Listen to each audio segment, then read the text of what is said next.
It's time for Sports Time on Sports 56 and 98.5 FM. The first hour of Sports Time is brought to you by Lexus of Memphis. Here are your hosts, Brett Stats Norsworthy and Bryant Dacus.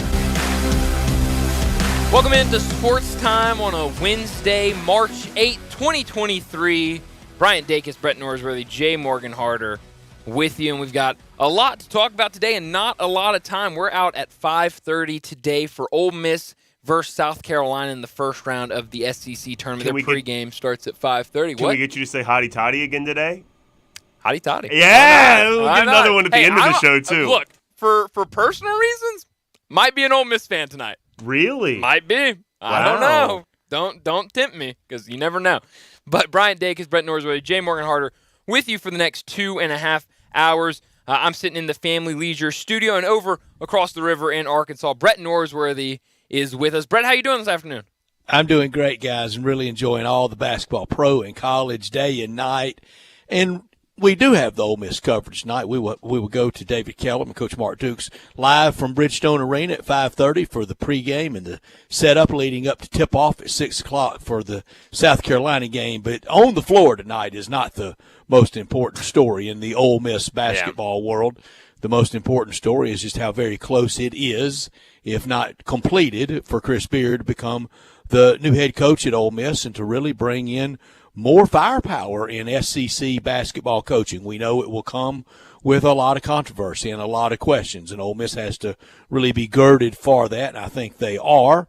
And I know they have done their due diligence over the last really since the North Alabama game. I think right before Christmas, most people knew something was going to happen. Now, with Chris Beard, it was a non-starter with Ole Miss until the full legal clearance that he has now gotten from all parties involved, including the accuser, his fiance. Her words, not mine. Her words, not Ole Miss's. Her words, I hope not Chris Beard's, is that it was an altercation that she precipitated, that she started and participated in, and that the injuries on her and a lot in the formal police report what was not true. I don't know. I was not there. Nobody else was either.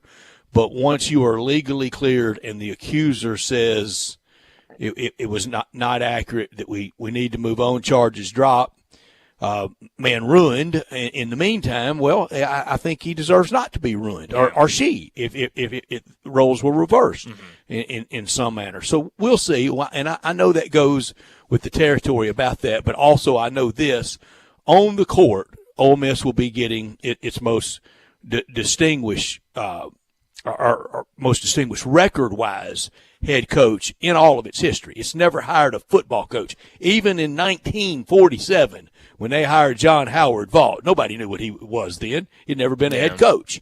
Nobody knew what Mike Bianco was then. They knew he had been a good coach, but he had not coached at that level, and nothing approaching it in hiring a basketball coach through the years. Probably the closest thing to it was Kermit Davis and what he had done at Middle Tennessee in the Sun Belt. But this is the most distinguished, proven record coach that Ole Miss will have ever hired. Yeah, I think you're right. I mean, a little surprised by how fast this has moved all the way since the start of it, from kind of both sides. You'd think for Chris Beard maybe trying to kind of wait out till the end of the season and kind of see what's out there for him. But I think you're right. I mean, it would be a great hire for Ole Miss if that hire takes place. And like you said today, more reporting coming out on how close the two sides are. So because Pete Thamel says so. Yeah, exactly right. I mean, people with blue check marks, even though that doesn't mean anything now, because everyone has a blue check mark now.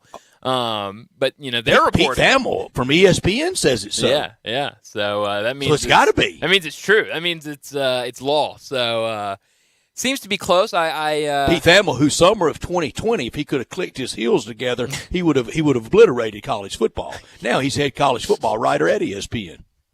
Oh, how things work, Brett. How things work. But I am curious to see how Ole Miss comes out tonight on the actual court with kind of all of this news circulating behind the scenes.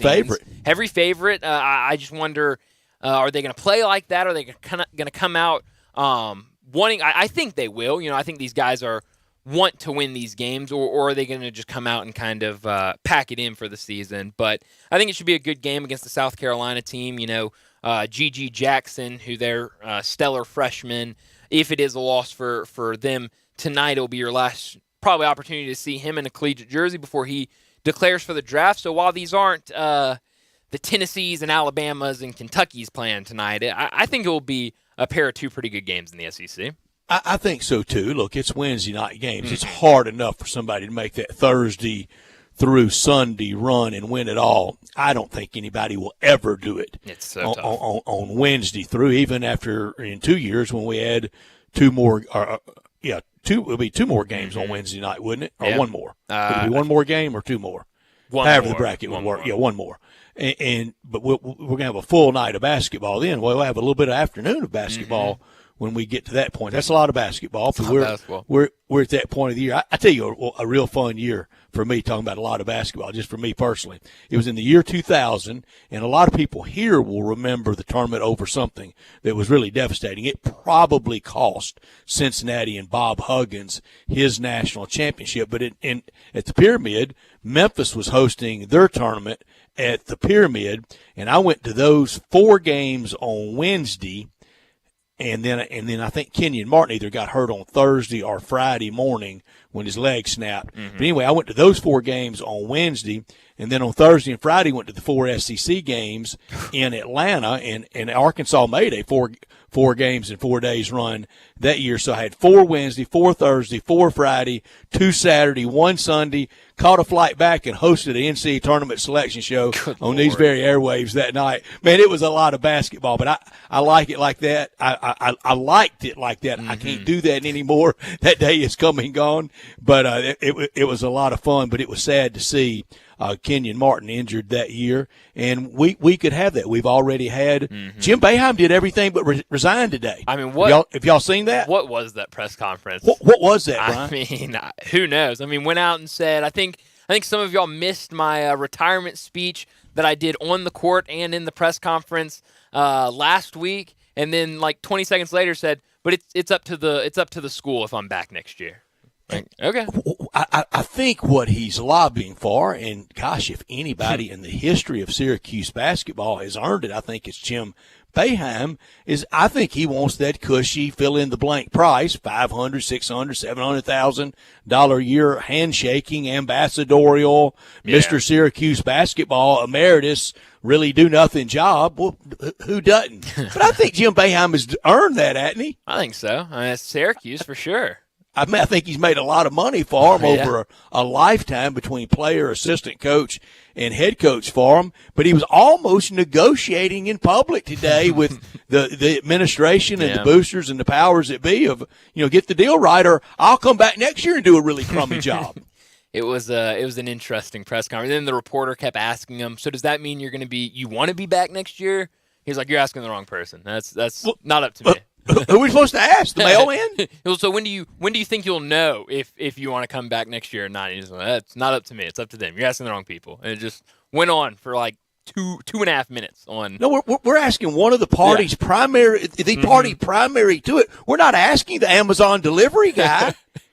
It was a weird press conference, but I like that. I mean, I like Jim Boeheim, how he is. And I wonder if the Amazon delivery guy might know more, actually. Or might say more at the very least. Say for sure. Be a little more forthcoming. But I think we're at a time, especially with NIL and the portal, that a lot of these guys, this time last year, nobody saw Jay Wright coming. Mm-hmm. That's true. That is true. That was out of nowhere. Now, if we had to put our Tiger bankroll money on if Jim Boeheim's coaching next year or not, what would you put it on? Are we really doing this? No. No. I would say he's not back next year. Yeah, that's what I'd say. When you don't have that fire in the belly, and it's obvious he doesn't, and it hadn't been burning for a while, this stuff, I mean, it's hard enough for those guys when you're just out there and you're revved up and ready to go every day. And I think at a certain age in anything, when it first enters your mind, I'm kind of ready to be done, you're done. Yeah. I would probably say the same thing. I mean, he just seems like it's the end of the road for a lot of these coaches, especially with kind of how the NCAA is changing with the transfer portal, NIL. It just seems like this is kind of the time for a lot of those coaches to kind of make their way out of the game. And so I think, especially with him, the time is now. But I would love to hear our listeners' response, 901-360-8255 to this, whether you're of Ole Miss persuasion, you detest Ole Miss, whatever persuasion you are of, what do you think of them hiring Chris Beard? Because it sure looks like all indications that it's going to happen. Yeah. What do you think? What do people think of it? Whatever your first inclination of hearing this and motivation, we'd love to hear it. Mm-hmm. Yeah, I mean, I think that's a great question because, like you said, there's gonna be a lot of questions asked. It's gonna come under a lot of scrutiny if the pen gets on the paper and he becomes the head coach at Ole Miss. But kind of looking back at last night, did you stay up to watch the Gonzaga St. Mary's game? Wasn't too late of a tip.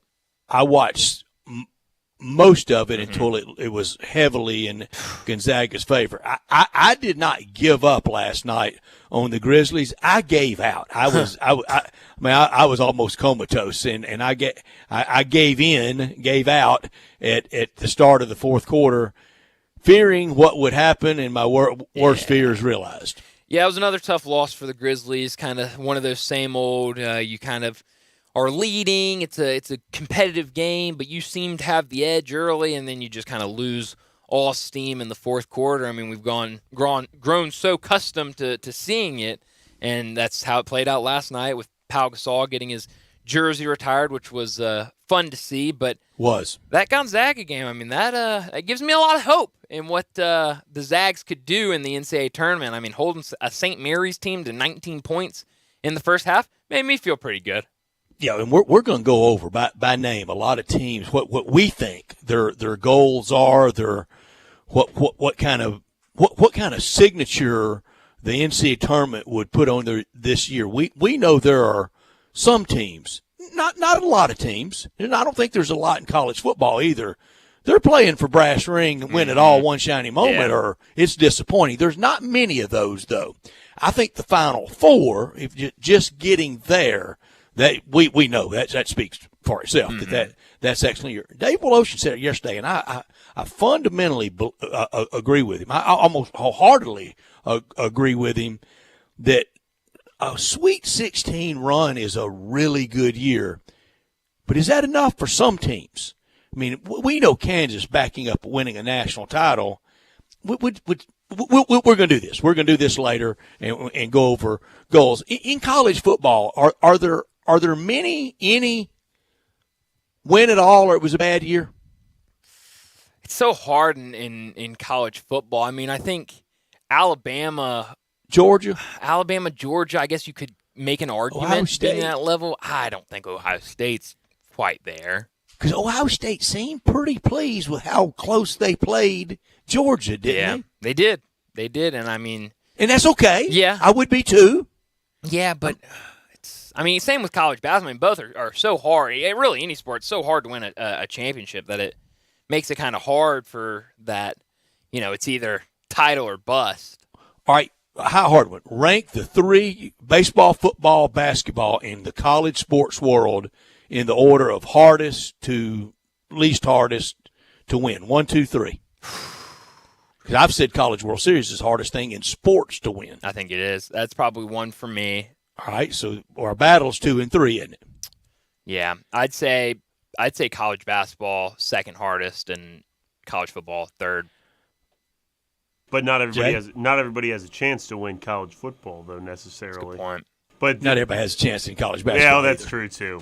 But the Stony Brook and Binghamton ain't winning anything. Yeah, but they have the guys if they have a chance though, because they get to at least go play the game. Even some of those conferences don't even allow everybody to their postseason tournament. That's always been said about college basketball that, well, everybody has a postseason tournament. No, they don't. ULR didn't get to go to the Ohio Valley Conference tournament. And in some conferences, you get to go to the semifinals too. Yeah, I'll say the same order as Brian, I suppose. Yeah. I don't really know how hard it is to win the baseball tournament. I kind of defer to you guys. I if you guys say it's difficult, I'll defer to you. I think it's incredibly hard to win. Between basketball and football, I think basketball is tougher than football. What about you, Brett? I think from the start of the college football season, it's the hardest. Yeah. It's harder than from the start of college basketball because of the limited number of games and what one ding on the resume can do to you. It can send you way down the back of the list. But now with the 12-team expanded playoffs coming up, 1, even 2, maybe 3 won't ding you much. Once you get to this point of the year in the college basketball season, I think it's harder to win than the bowl season or the football 4 than college football because of you run into that 15 seed darling like St. Peter's last year. You're not running into that in college football. No. So it's a good conversation. I mean, they're all very tough to win for different reasons. But let me set up today's show before we get into top and not top story. But before I do that, we do have a little bit of somewhat breaking news. It looks like the Glendale, Colorado Police Department issued a press release about 15 minutes ago, basically saying that they have done everything that they need to do about the Ja Morant incident, and there was not enough available evidence to charge anyone with a crime regarding Ja Morant's Instagram video. So that's definitely a good sign in that. And Brian, that kind of gets thrown in the file of right now, and for the Grizzlies, this matters. Yeah. One less thing to worry about. Absolutely. I mean, at this point right now, I mean, the little wins, you'll take them however they come, and that sure will. Seems to be a little win for them. But let me set up today's show. We're about to get into top and not top story of the day. At 3:30, Todd Haley, the head coach for the Memphis Showboats, will join us to talk about the upcoming season and the USFL as season tickets are on sale today for the upcoming season. 3:45, we'll talk some Grizzlies and their loss last night against the Lakers. 4 o'clock, Drew DeArmond will join us to talk Alabama basketball and their potential March Madness run. 4:30, we'll get back into this conversation and college basketball. 4:45, we'll do big number of the day at 5 o'clock. We'll talk to Kevin Sweeney about college basketball, the conference tournaments, and Selection Sunday coming up on Sunday. And then we'll be out early with an early Taco Bell crunch time at about 5:17, 5:20 before we get out at 5:30 for Ole Miss versus South Carolina. But I'm sitting in the Family Leisure Studios where family and fun come together. The preseason patio and pool sales, they're going on right now. So buy now and save big with the area's largest selection of patio furniture. Pool season, it's just around the corner. So buy now and get ahead of the summertime rush with the early bird pricing. There's free layaway and special financing available. Be ready to enjoy your backyard as soon as spring hits, and mention this ad to get half off delivery and installation. That's Family Leisure, 2120 Whitten Road, just north of I-40. Always fun to catch up with Kevin Sweeney, and we will do that at 5. He is at the Big Ten tournament. Ooh. Is that in Chicago? I'm sorry, I don't know. Ooh, good question. I believe it is. I think so. Last time I checked, at least. I believe it is, too, and he's there, and he's based out of Chicago, so that would make sense. And Todd Haley coming up in about 12 minutes. Look forward to visiting with the head coach. No Pepper Rogers. Oh, boy, he's got a tough act to follow, Pepper Rogers. 38 years in between acts to follow. But Todd Haley, the head coach of the Showboats, with us. And Drew DeArmond from Huntsville, Alabama. That's one of the questions I'm going to start with him. The Alabama goal. And what is it? I mean, I know it's had to be radically adjusted with everything that they're going through, the scrutiny, and it's only going to get hotter with every passing day for Alabama. This hour of our show brought to you by Lexus of Memphis, the one and only Lexus dealership in town. It's at 2600 Ridgeway, and it's online at lexusofmemphis.com. Call them at 901-334-9673. Great offers on all 2023 models and always special leasing options. Drive in luxury and confidence knowing that every new Lexus comes with complimentary first and second maintenance services. Stop by today at Lexus of Memphis at 2600 Ridgeway and put yourself in the driver's seat of the all-new 2023 flagship LS500. You'll be looking and you'll be driving in style. When you purchase a Lexus, you get top-of-the-line engineering and design, and they make for the luxury driving experience. Online at lexusofmemphis.com. Experience amazing at Lexus of Memphis. Top story of the day. My top story of the day is that the Grizzlies drop another one on the road last night against the LA Lakers. Pau Gasol's jersey was retired. It seemed like a fun environment out in Los Angeles, but ultimately the Grizzlies outscored again in the fourth quarter, 30-23. Anthony Davis was dominant from start to finish in that game, finished with 30 points, 22 rebounds for the Lakers, and the Grizzlies, they just didn't have any way to stop him. So that's another loss as the Grizzlies now return home to play the Warriors, a Warriors team that lost to the Thunder 137-128 last night. So we'll see what happens once they get back in FedEx Forum. The kind of breaking news from the Glendale Police Department seems to be good news now. We're still waiting for the investigation from the NBA and what they say. But hopefully, obviously, we don't know how long Ja's going to be out, and that's all kind of a personal thing for him, how long this takes to where he feels comfortable being back out on the court. But I think kind of getting both of those, the Glendale investigation and the NBA investigation, kind of in the rear view would definitely be better for this team than kind of just having that loom over you right now. But another loss definitely hurts the Grizzlies. But coming back home, hopefully that will help kind of being back in the hometown. That's for sure. Grizzlies, I don't know if they're in full spiral, but they're in a spiral right now. I don't know if you're in full spiral. You start losing games at FedEx Forum, and you mentioned it, back home tomorrow night. Late start tomorrow night, 9 p.m. tip on TNT, not the normal listed 7 p.m. tip that we're all so accustomed to at FedEx Forum, but 9 p.m. tomorrow night on TNT against a team that needs a win about as badly right now as the Grizzlies need one. Grizzlies now third in the West and only 12 over 500. First time to get back to 12 over 500 since January 5th. Golden State tomorrow night. Outside shooting for the Grizzlies, it's bad. You expect it from John Conchar, where all of his fans now, but Desmond Bain, it's been rough to watch him. And when do we get another Luke Kennard game? Hadn't been many of those. Maybe one, maybe two. Hadn't had many Luke Kennard games. Defense on Anthony Davis, we were worried about it yesterday, and it was Matador defense on Anthony Davis and on Rui Hachimura. They had big nights. This is the biggest rut in the Taylor Jenkins era as head coach, and it is with the surrounding biggest controversy in team history. Not top story of the day. My not top story of the day is we've come to where pretty much every major conference in college basketball has or either is starting their conference tournament today. It's been fun to watch all of the games. There was an exciting one earlier today in the ACC where Wake Forest hit a shot with about 0.5 seconds left in the game to beat Syracuse. So it's been fun, a fun morning of basketball, and it's going to be a fun night. But it looks like we've kind of been speculating about what's going to happen with this Alabama team when they get to Nashville and the media starts asking questions. Will they be made available? Will they not be made available? And it looks like they were made available today. It looks like Brandon Miller talked to the media today. He declined to discuss specifics about the fatal shooting, but he did call the entire situation really heartbreaking. That was from a story over on ESPN that was just published. So it does look like that the team is going to be made available in Nashville, but I think we all kind of assumed it's all going to be them declining to talk about the situation.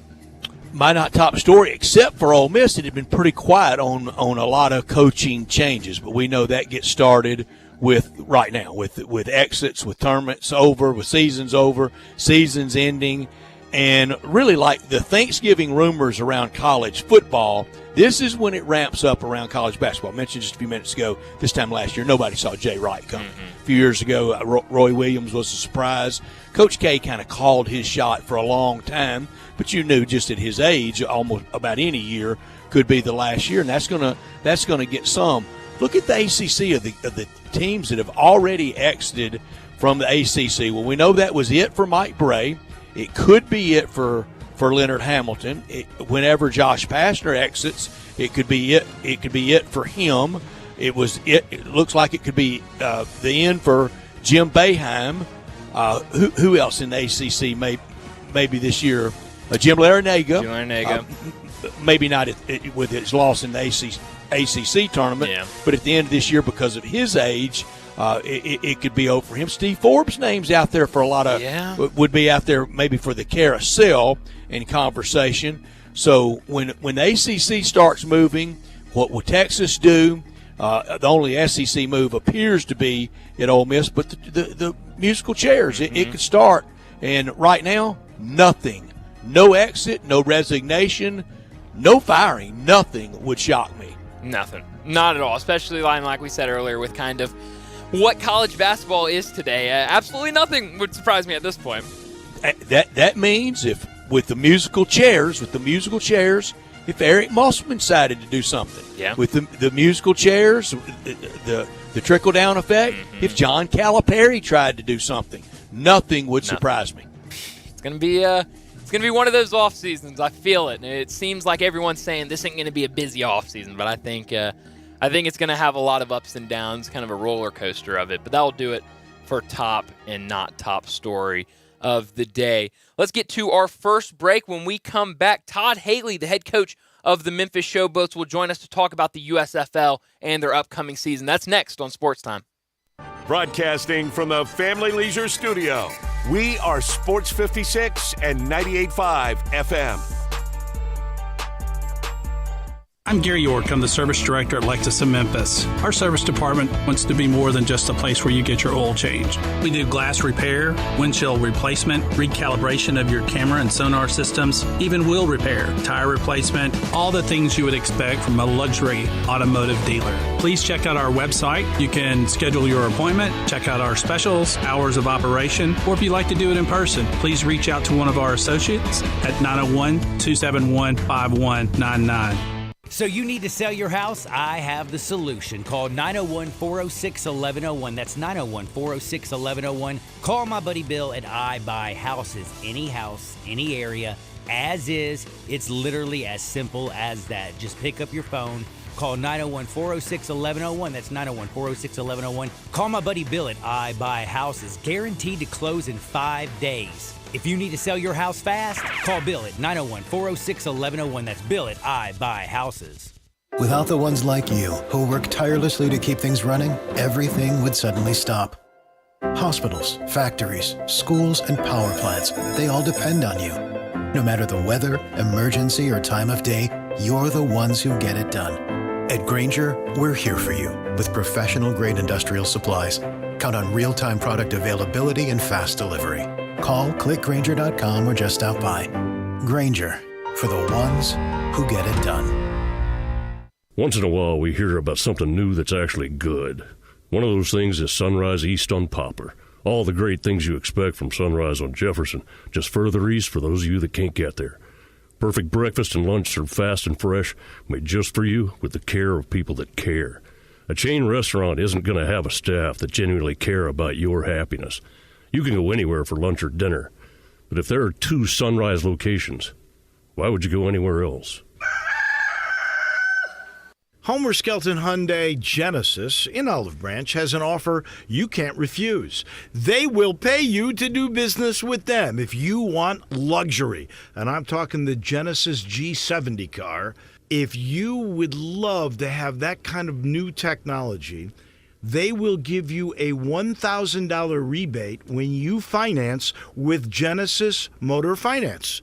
In other words, they'll pay you $1,000 to do business with them, and you get brand new luxury. You can't beat it. That's Homer Skelton Hyundai Genesis, right at the corner of Craft Road and Highway 78 in Olive Branch. Homer Skelton Hyundai Genesis in Olive Branch, where customer retention is amazing. There's a reason. They take care of you with a team that's been together for a long time. Whether it's finance or whether it's service, you can't beat them. Homer Skelton Hyundai Genesis. Do you know one of the best things you can do for your employees or family's health? Provide Arctic Clear bottled water. Arctic Clear bottled water is your locally owned and operated bottled water provider. Arctic Clear is 100% natural spring water with free delivery and setup, dependable service, and no long-term contracts. What an easy choice. Call Jeff Manus today, 901-382-2363, or visit arctic-clear.com. Arctic Clear bottled water. Call now, 382-2363. That's 382-2363. Listen Sundays at 11 a.m. to join Idlewild Presbyterian Church for worship. Idlewild is a PCUSA church located in Midtown Memphis. Was this young man hit by a car? Yes, and his helmet is smashed. It's probably a fake. Fakes cause real harm. You're smart. Buy smart. Go for real. Brought to you by the National Crime Prevention Council and the U.S. Patent and Trademark Office. Now back to Sports Time on Sports 56 and 98.5 FM. This hour is brought to you by Lexus of Memphis. Here are your hosts, Brett Stats Norsworthy and Bryant Dacus. Welcome back into Sports Time. Bryant Dacus, Brett Norsworthy, Jay Morgan Harder with you. We're going to have Todd Haley on in just a minute, but before we get to that, I want to kind of get back to that college basketball conversation we were having, and there was some breaking news earlier today. UCLA's Jalen Clark out for the season with an Achilles injury. He gave them some really good minutes, was a really good player for that team this year. I mean, I know that was one of the teams that you had all the way as far as you could take them. I mean, for you at least, what does that do for your one, as being one of those teams? I'm not going to back up from that yet, but boy, I can't take much more if another one occurred, and it sure could. And you know, right now at this time of year, you don't want any upset to rotations, to chemistry, and to guys that have been very productive for you. I love how fearless UCLA plays for them. And for Mick Cronin, you know, he has to hope that there's somebody that's been waiting their turn to get some minutes. We're seeing that with Memphis. I think the injury to Keontae Kennedy freed up DeMarie Franklin. Yeah. Well, I've said this ever since it happened. I mean, I think as much as you hate injuries, I think that game before, or I guess 2 games before his injury happened, was when DeMarie had the layup to seal the win against UCF, and so it really came at a good time. While you lost a productive player like Keontae Kennedy, it seemed like that was kind of the spark, that layup, the comeback against UCF to secure the win seemed to be the spark for DeMarie Franklin, and so kind of all of that taking place at the same time, it really did happen at the same time where you're losing this productive piece, but you've got this guy that's kind of struggled through most of the season, able to just step right in and kind of take over in that role. Yeah, and you know, you just don't want, like what I was talking about with Kenyon Martin, that was to the National Player of the Year for the number 1 team, and then the whole issue of how do you seed them, and St. Louis U came out of the tournament that year with the automatic bid, and it did affect Cincinnati seeding. I think they dropped to a 3 seed. I know we didn't have pods then, but they went to the Nashville Regional because I was there covering Arkansas, and they were out that first weekend, and their great season was down the drain. But we're waiting for Coach Todd Haley of the Memphis Showboats to join us. We know he's made the media rounds today, a football lifer, and look forward to visiting with him and talking 2023 Showboats ball. When the Showboats were trying to, after the 85 season, when they were going to go to fall, there was bumper stickers all over town, and kind of their ad campaign was 86 fall is Showboats ball.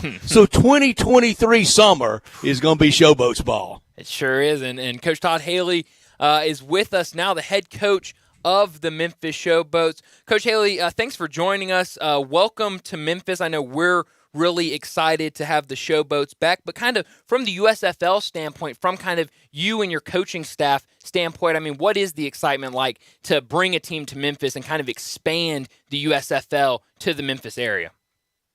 Well, it's really exciting to me. I mean, having grown up in football with my father playing and working for the Steelers for so long, and then obviously going through a coaching career in the NFL, I had great admiration, respect for the USFL back in the 80s. I mean, I was in Pittsburgh.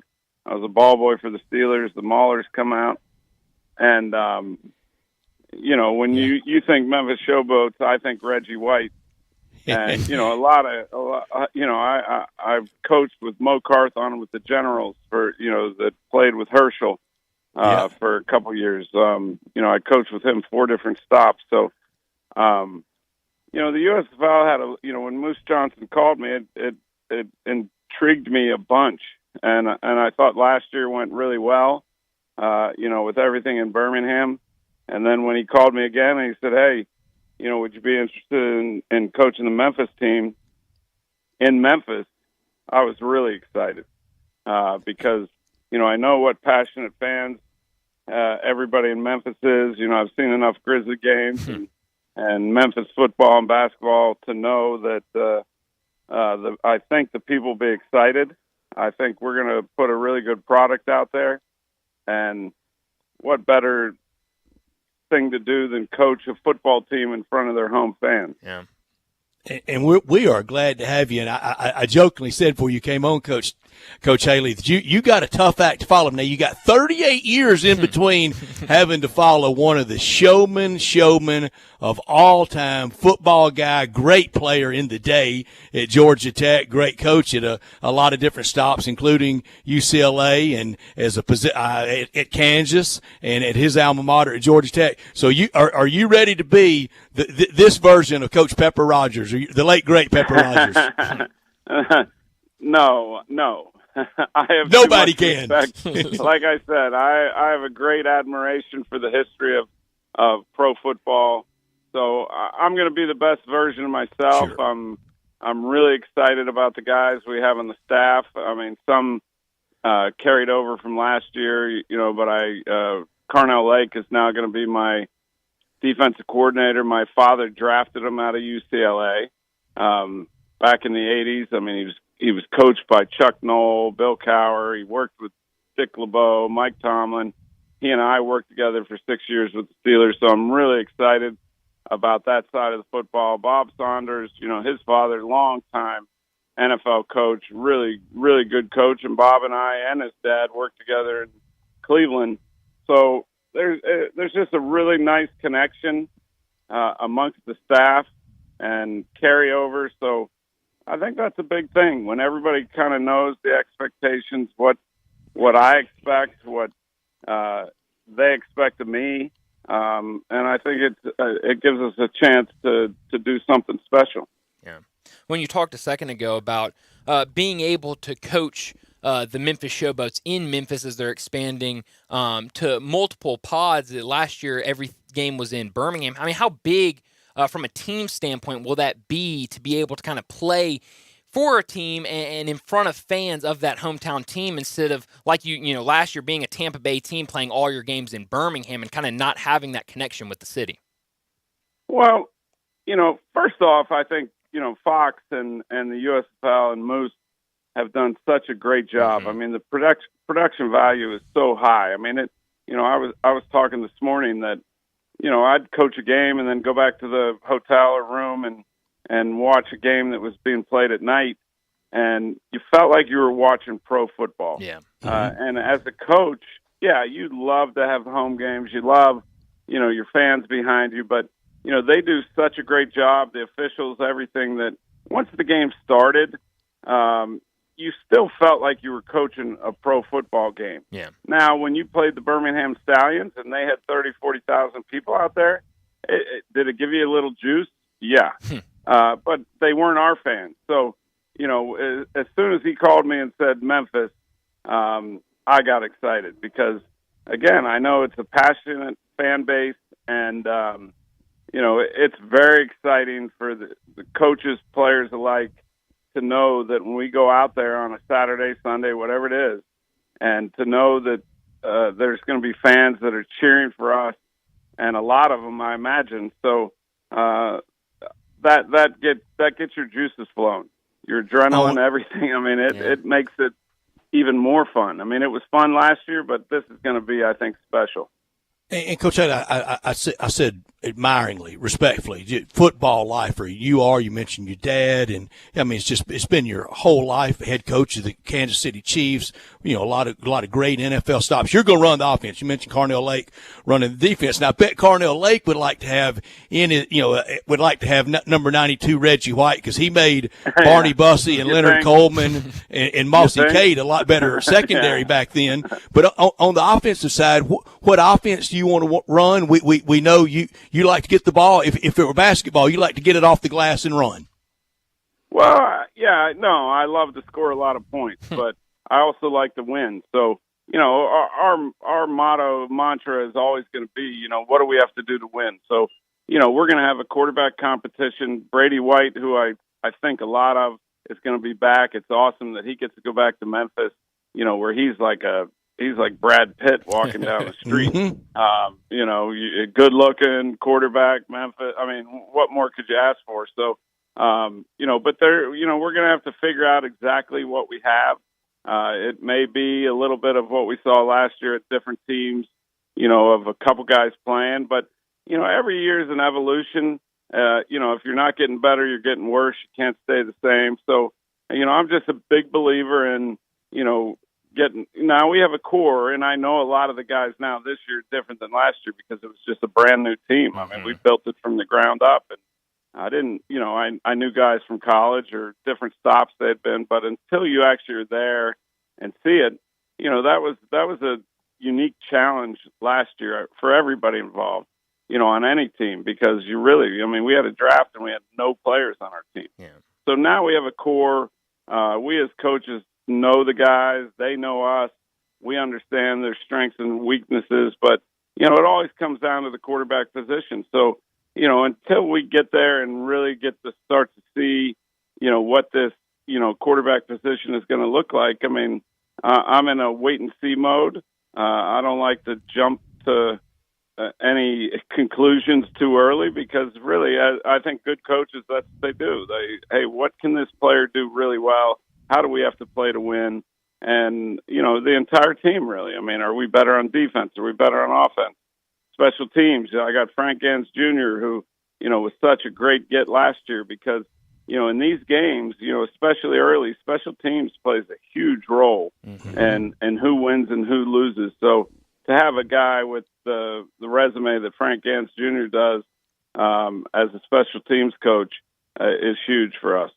Talking to Todd Haley, the head coach of the Memphis Showboats, as season tickets on sale today. And Coach, just kind of talking about the USFL, this new revamped version of it being in its second year. And I think kind of going into this last year when it started, there was a lot of people have skeptical, it was a little skeptical when it comes to spring football. But going into the second year and kind of being able to show all of the guys that were able to play a year in the USFL and then get that opportunity in the NFL, because a lot of these guys are young guys that want that opportunity. I mean, how big is it to be able to point out, I think immediately, being a Cowboys fan, of Kevontae Turpin, who MVP last season in the USFL, and then goes to the Dallas Cowboys and becomes a Pro Bowler in his first year with the Cowboys. I mean, how big is it to be able, going into year two, and kind of point to some of these young guys and say, if you kind of work hard, if you go out and prove that you can do this, you can have that same shot?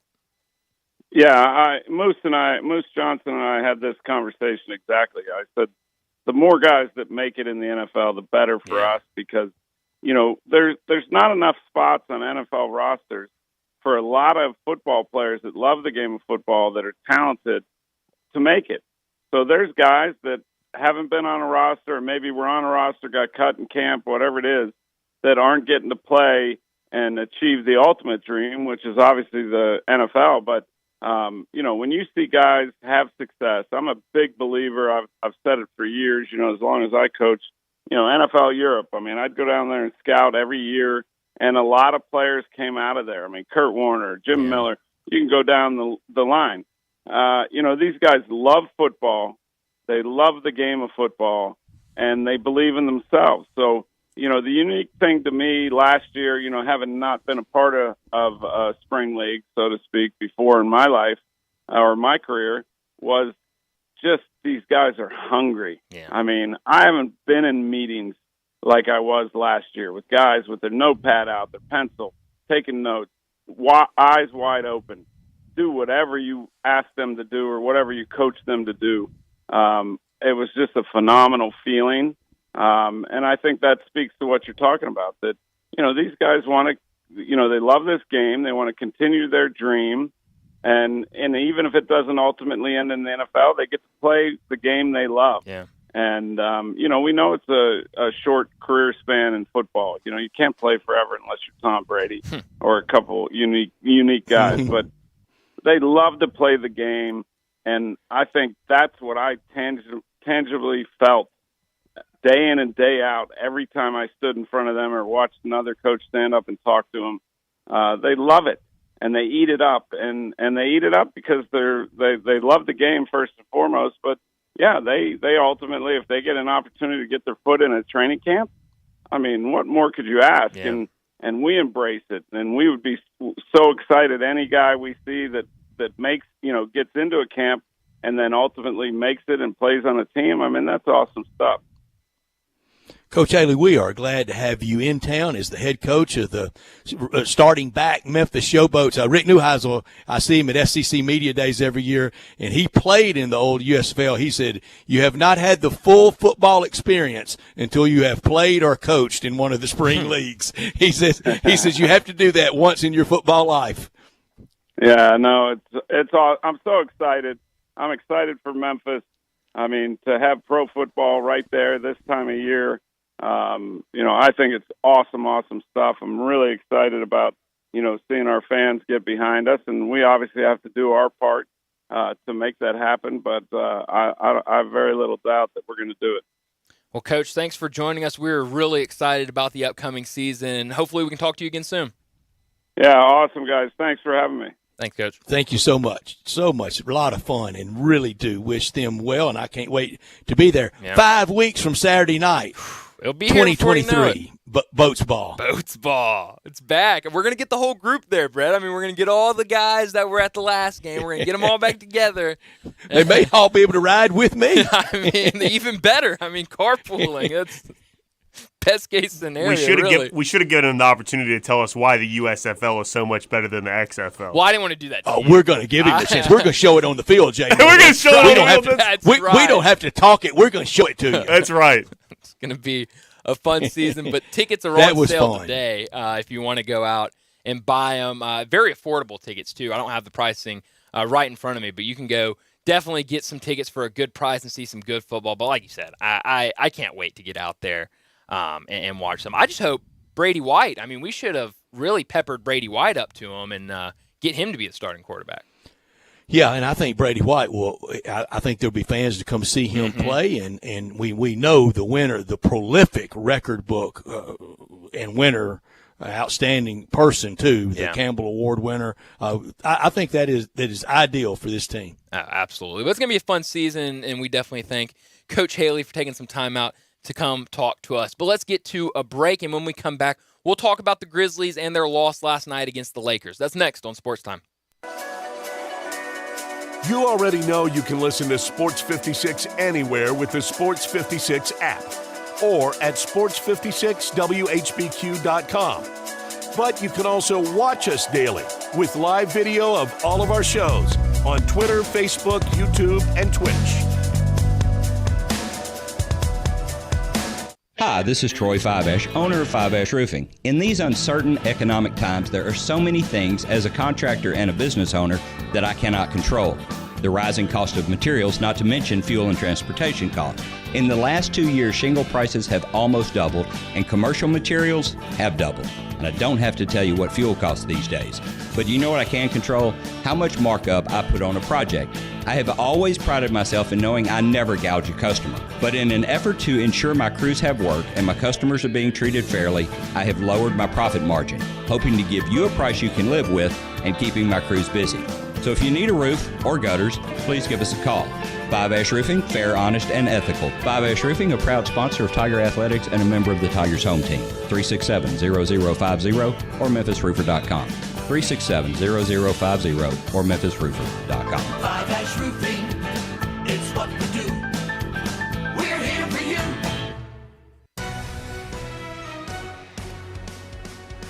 Get in the game with DeSoto Auto Sales. We're maniacs from all this madness, and if we're going to catch all these games, we need your help. So DeSoto Auto Sales has cooked up a 3-point plan to help you rebound from your old ride. Step 1, pick any of our rides on the lot. Step 2, pass us your old ride. Step 3, we'll come in with the assist. So if your old ride makes you feel like you're on the second string, it's time for a rebound, and we can get you in that ride of your dreams. Worried about fouls on your credit report? The DeSoto Auto Sales credit approval process is a slam dunk. But hurry, this deal is done at the buzzer. DeSoto Auto Sales is the Mid-South's #1 pre-owned dealer, and we're not afraid to go into double overtime for you. See all our rides at DeSotoAutoSales.com. That's DeSotoAutoSales.com. Ray Magliozzi here for eBay Motors. Okay, easy now. You're teaching your kid how to parallel park. Ouch! Turns out he likes to do it by feel. Don't worry, eBay Motors has bumpers, trunk lids, license plate holders, and headlights. They've got lots of headlights. When you need parts, get it right the first time with eBay Guaranteed Fit. When you see the check, you know that part's gonna fit. eBay Motors, let's ride. Eligible items only. Exclusions apply.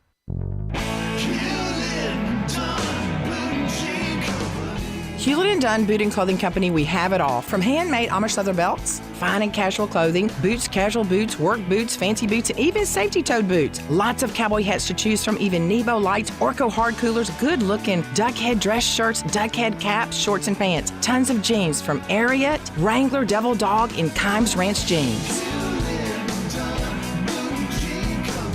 At Hewlett & Dunn, we have a great selection of Old South t-shirts and caps. Fine clothing from dress to casual to Sunday best. Enjoy choosing from UFO's orthopedic-approved shoes. Hewlett & Dunn Boot and Clothing Company. Boots of every size, every color, every skin. Great quality Western, work, and safety toe boots. Hewlett & Dunn Boots and Clothing Company. 111 North Center Street, Collierville. Hewlett & Dunn.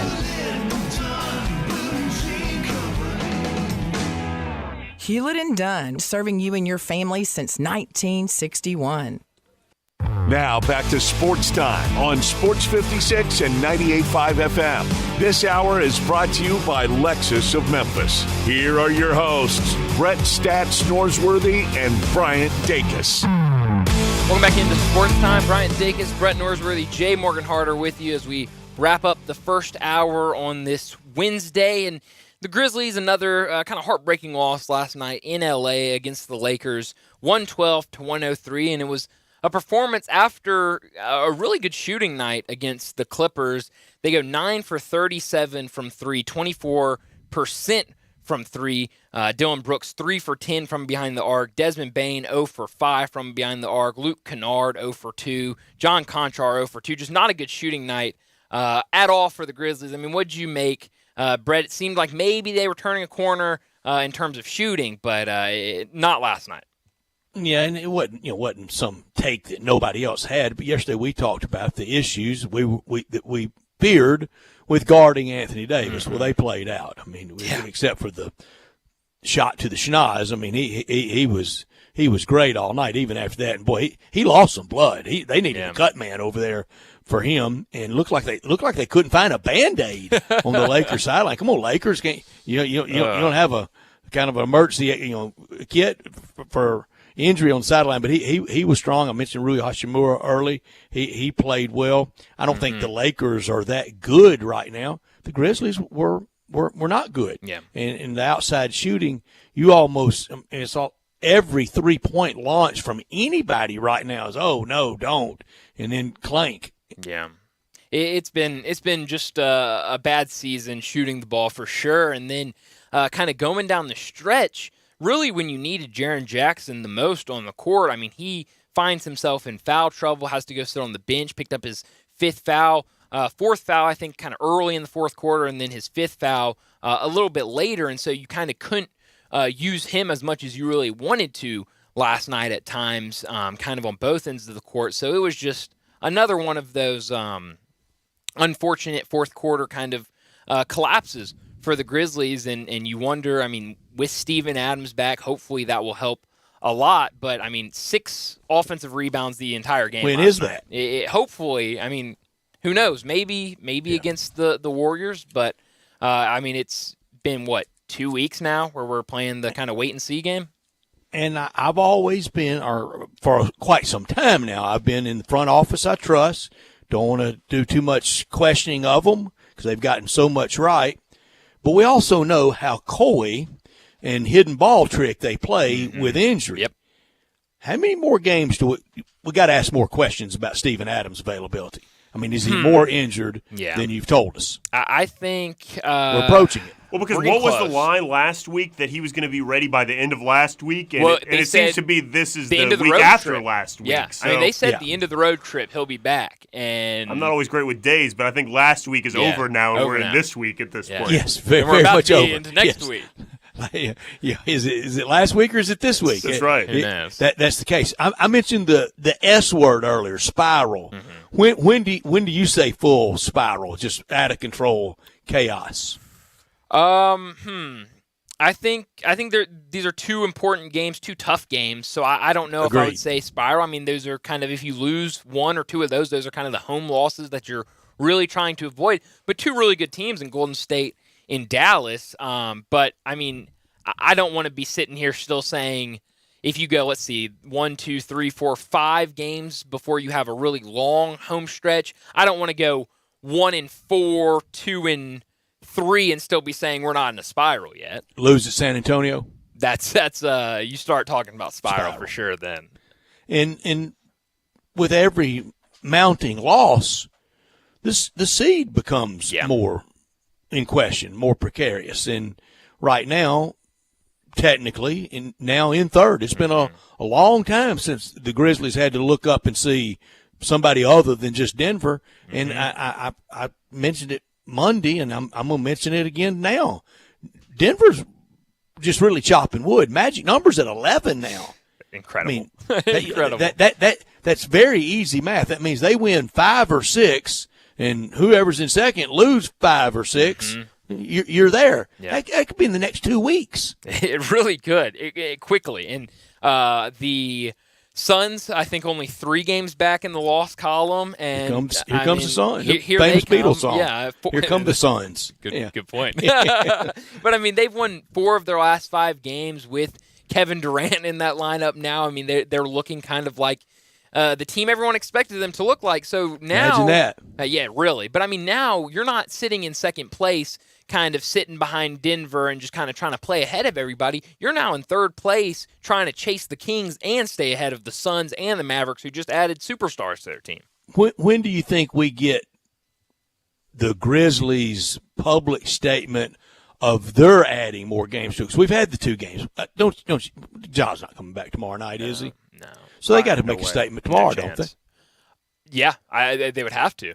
I mean, you make a statement. They got to do it before Taylor goes out there and puts himself available for pregame. Do they have to, though? Because Taylor Jenkins did say the word indefinite, and so that kind of allows you to avoid any additional questioning on the matter. Otherwise, I would be asking about Steven Adams also every time Taylor Jenkins gets in front of a microphone. Well, I think now, I mean, especially the last time we heard it was going to be at worst at the end of the road trip, and so I think the questions need to start coming up now. Being back at home is when's he coming back. Stan Van said he looked great in warm-ups yesterday. Oh, fantastic! And Love I trust that. Coach Van Gundy. I want to see him look good on the court and during a game. Wasn't that great news that SVG is going to be on NCAA tournament games? Is that true? I haven't heard that. Oh, man, I love Well, nothing says college basketball like Stan Van Gundy does. That's right. A Division III legend. Really? Mr. March Madness. Coach, I believe he played and coached at Division III. He got a start there. Wow, I didn't know Could that. he go back? Yeah, no. Yeah, I think he could go back and coach Division III, but I think he's getting paid plenty to sit there and watch the games instead. Yeah, but it'll be interesting to kind of see how this all plays out if we get any more news on the Ja or Steven Adams front tomorrow before the game against Dallas. But before we get to a break, let me tell you about one of my favorite bars in town. That's Bell Tavern, located right behind 117 Prime at 117 Barbaro Alley. Open from 4 to 11 Wednesday through Saturday and 4 to 8 on Sundays. Look, I know nobody likes a loud bar where you can't hear yourself think, much less talk, but that's the opposite of Bell Tavern. It's a quiet, dim-lit bar where you can enjoy a night out with your friends, watching a game, get one of their great cocktails or a gourmet burger. And it's not just the burgers. Bell Tavern has some of the best bar food in Memphis and the coldest beer in the city. 117 Prime, just walk through the dining room and you're at the best bar in town. For more information about our friends at Bell Tavern, call 901-249-6580. That's 901-249-6580, or go to belltavern.com for our friends over at Bell Tavern. But let's get to a break to wrap up the first hour. When we come back to start the 4 o'clock hour, Drew DeArmond from 97.7 ESPN in Huntsville, Alabama will join us to talk about Alabama's season and their potential run in the NCAA tournament. That's next on Sportstime.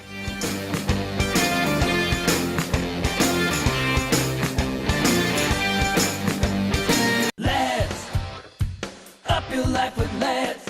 Lads, celebrating 60 years serving the Mid-South and delivering complete customer satisfaction. Lads has what you need to up your life. Gain more free time with the fastest mowers by Spartan. Don't buy a mower before seeing the Spartan. Come by Lads Showroom, Whitten and I-40, or visit them online at lads.net. Lads, up your life with Lads.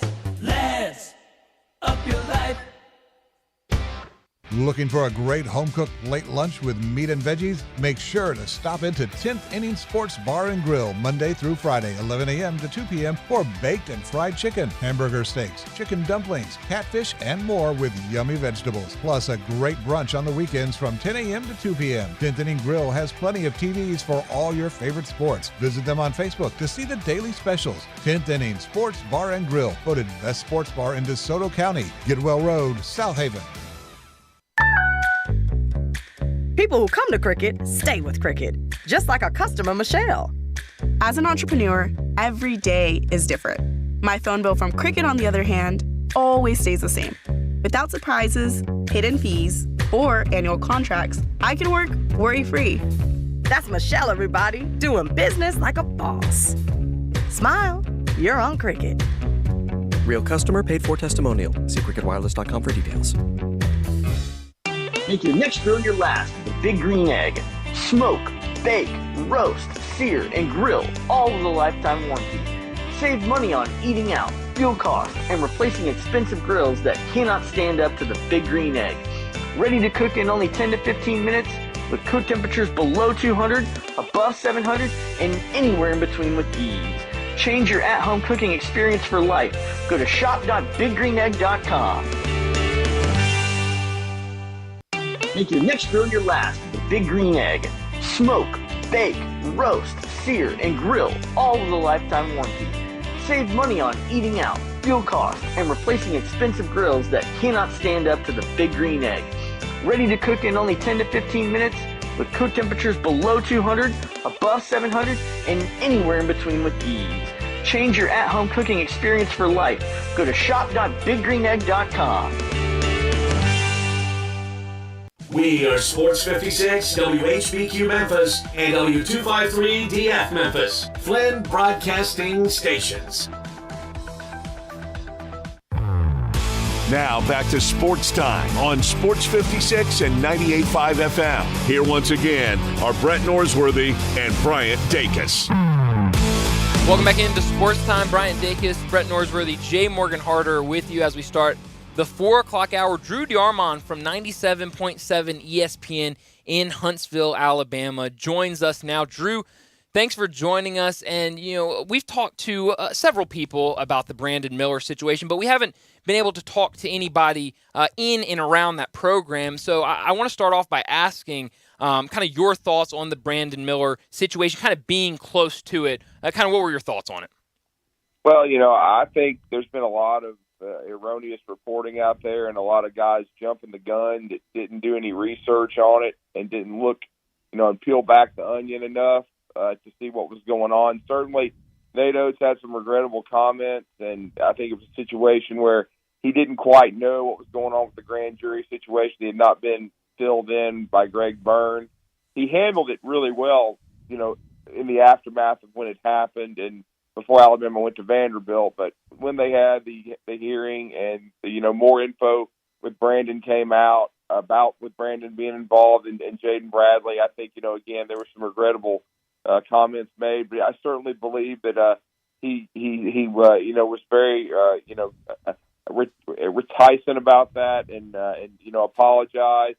But with this Brandon Miller himself, I fully believe and know, because I actually knew, I had done research. I knew Brandon and Jaden had been on the scene for that month, and I never, I didn't report it or anything like that, but I knew there was a situation where they were witnesses to the deal and they were involved. But I was told that it was fully vetted by the police, by the lawyers, by Greg Byrne, and really it wasn't even Nate Oates' call. It was those above him, and I truly believe this. I don't think there's any cover-up or favoritism going on.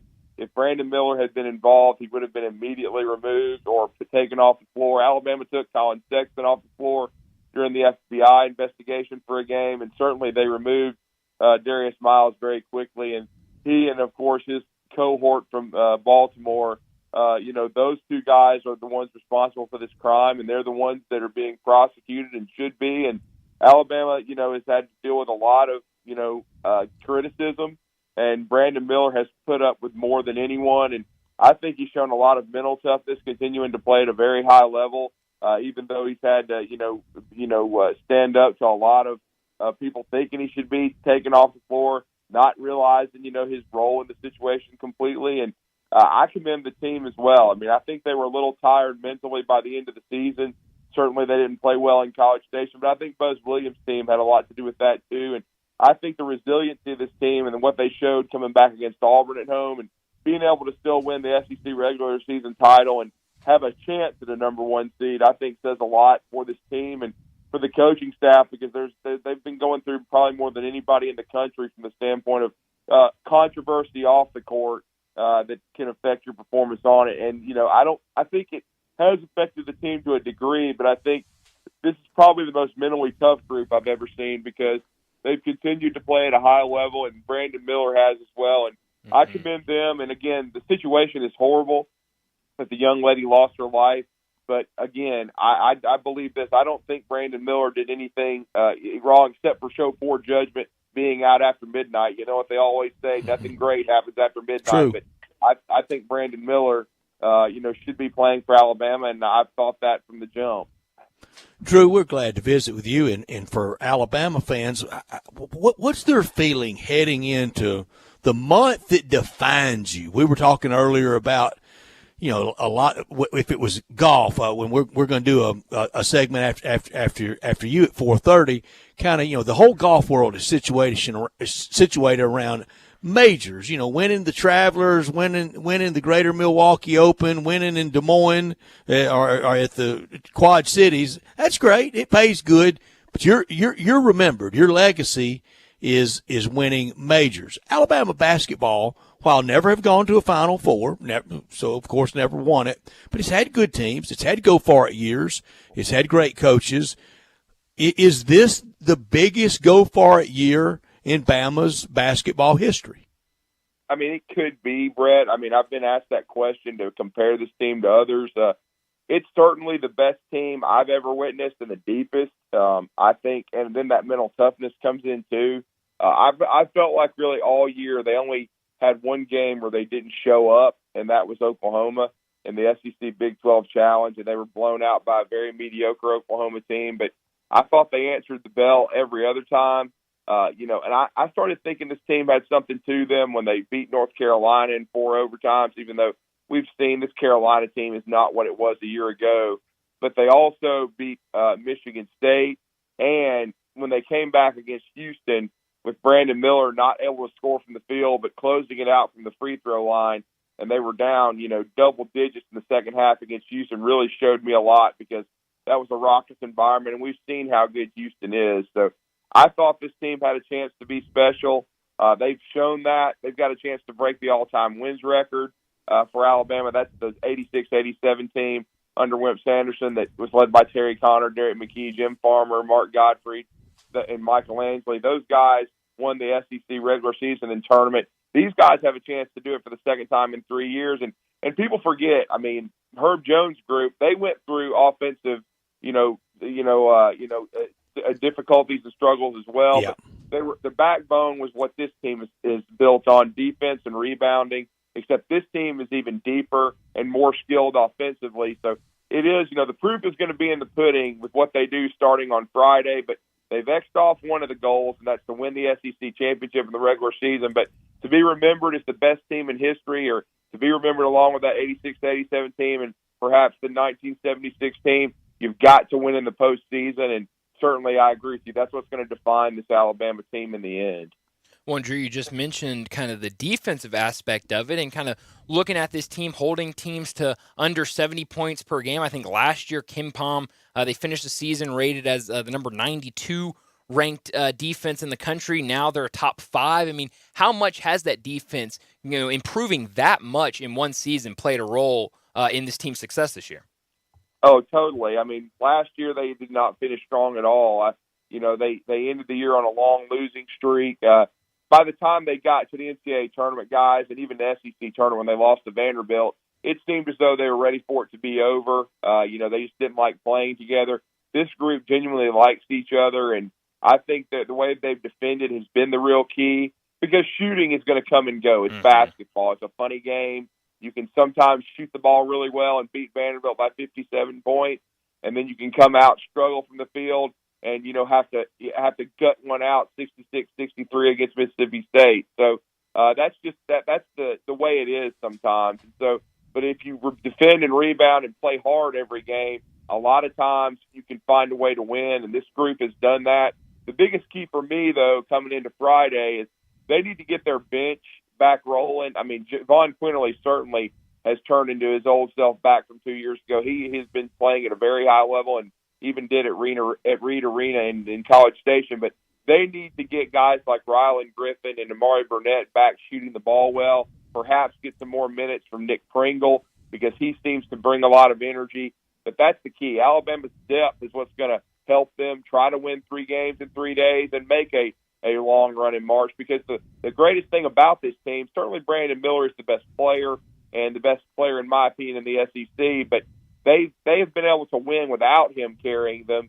And if they can continue that and guys can continue to other guys step up, somebody always answers the bell, then I think this Alabama team is fully capable of making a run to win the SEC tournament and then make a long run in March. And, another milestone for them would be to be a number 1 seed. And I think they still need at least 1 win in Nashville to feel good about that heading into the bracket reveal on Sunday.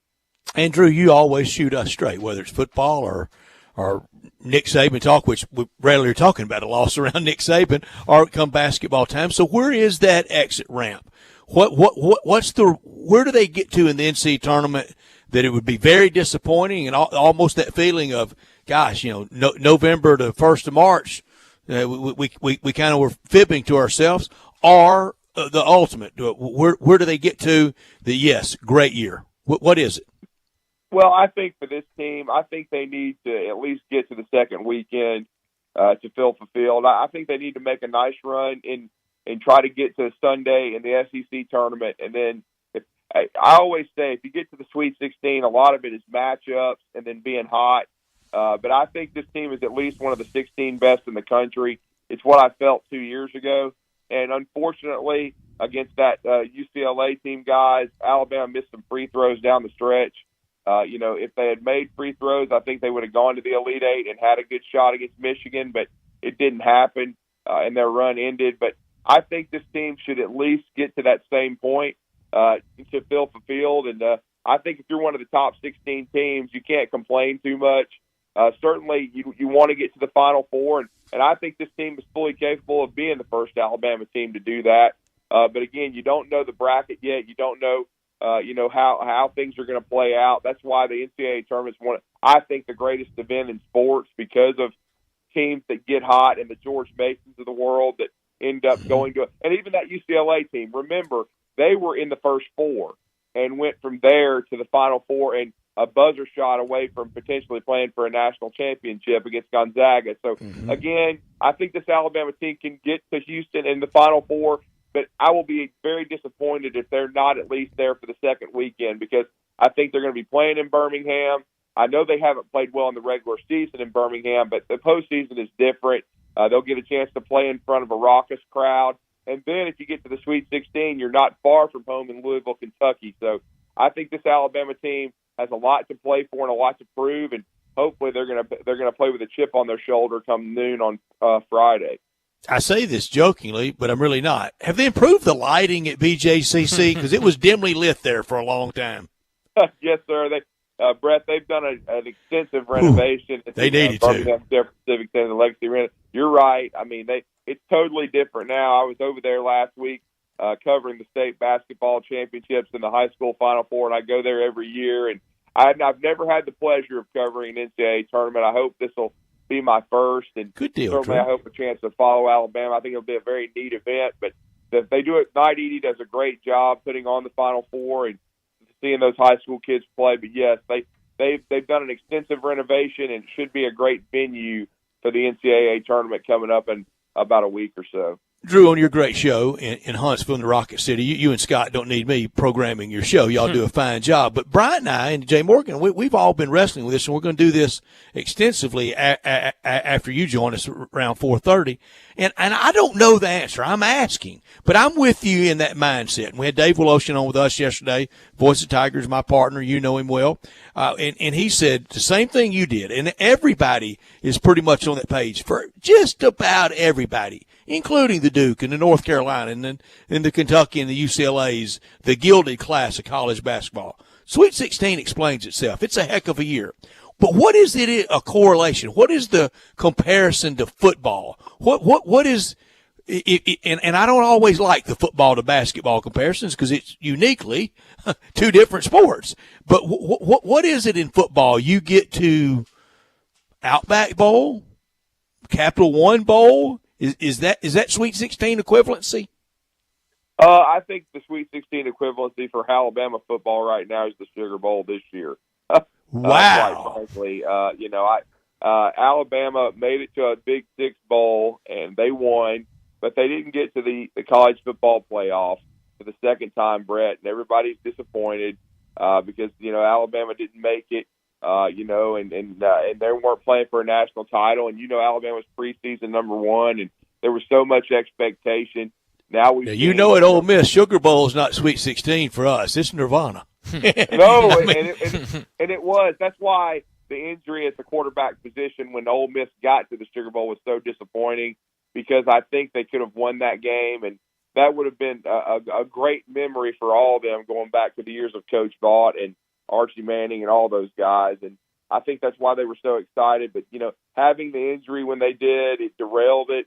For Alabama, I thought it was great that Bryce Young and Will Anderson played in the game, because I'll be the first to admit, with the way things work now with the draft and opting out and no playoff, I thought there would be a chance that they wouldn't play. But they did. They stepped up and played. Alabama finished the season with a nice win over K-State. But it felt like an unfulfilled season in a way, because they didn't make the playoff. But and some Alabama fans, if the Tide don't go to the Elite Eight for the second time or the Final Four, they'll be disappointed. But I think if they get, I'm scared to ask you what the NIT would be for Bama. Oh yeah, that would for Bama football. What would the NIT be? For Bama football in the NIT, Gator Bowl.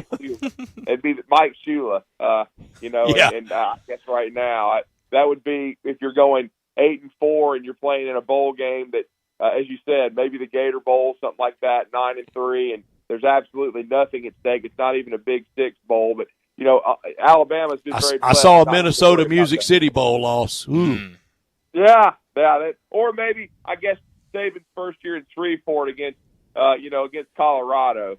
That's basically what it would be. When they had at one time they were 6-2 and they were in the top 15, top 12 in the country. They can't hold the LSU lead. They don't beat Auburn, and then you don't finish strong. And of course, they didn't beat Mississippi State either, but or Louisiana Monroe.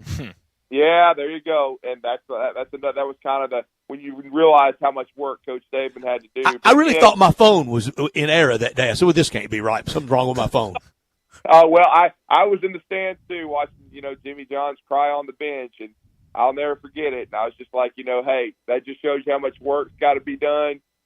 But it's remarkable how much better they got in a year, and what they've done since that time for 15 straight years of being, a program that's got a chance to either play in the playoff or play for a national title. And we'll see if Coach Saban can get them back after what this quote-unquote off year was. But certainly Nate Oates is starting to redefine the expectations for Alabama basketball, and doing this for a second time in 4 years. If they can make a deep run in the NCAA tournament, it's going to finally start feeling like it did under Wimp Sanderson, where you came into every season feeling like if the stars aligned, you were at least going to be near the top of the SEC and make a run in the SEC tournament, and you were hoping one year that you would put it all together and have a chance to maybe play on the biggest stage in college basketball. Wimp never had a chance to do that, came close, but maybe Nate Oates can finally get that done and prove what that Auburn did a few years ago, that a team from the state of Alabama can play in the Final Four.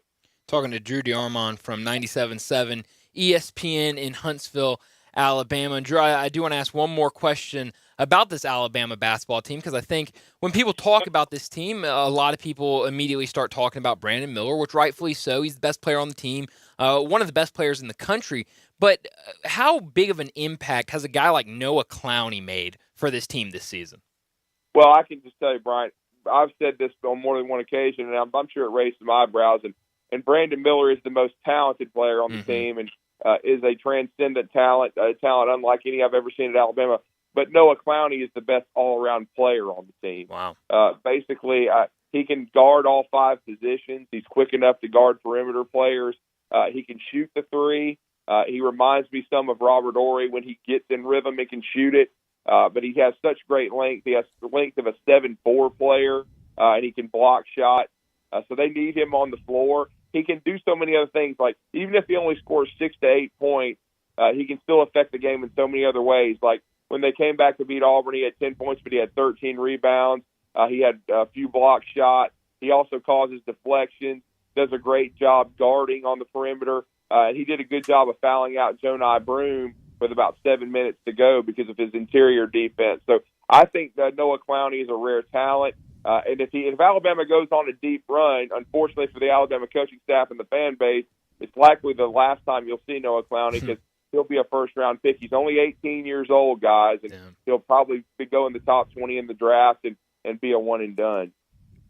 Yeah, he's played some really good basketball. But Drew, thanks for joining us. Good luck to Alabama this week. I know we'll be watching to see what they can do in Nashville. But thanks for joining us, and we'll talk to you again soon. Yeah, it's always great to be on with you guys in the great city of Memphis. Thanks, guys. Appreciate the opportunity, and have a great rest of your show. Thank you, Drew. Thanks, Drew. We just love it. Good stuff. Great stuff always. He knows his Alabama sports. Yeah, he does. And, great information from, everything from Brandon Miller to Noah Clowney and kind of the expectations for this team. I know we're about to get to a break and come back and talk some college basketball, but we do have some breaking news in college basketball. Syracuse has announced Jim Boeheim has retired. So that was quick. Do you believe it, or is it a TB12? I believe it. It seemed. They put out a release. They already have a new coach. I had it just in front of me. Now I don't. One of his assistants has taken over. It seems Adrian Autry is going to take over. So it seems for real to me, I guess. But that's a legend, and you knew he had been running hot for years between the move to the ACC and the ever-changing college sports landscape. Yeah.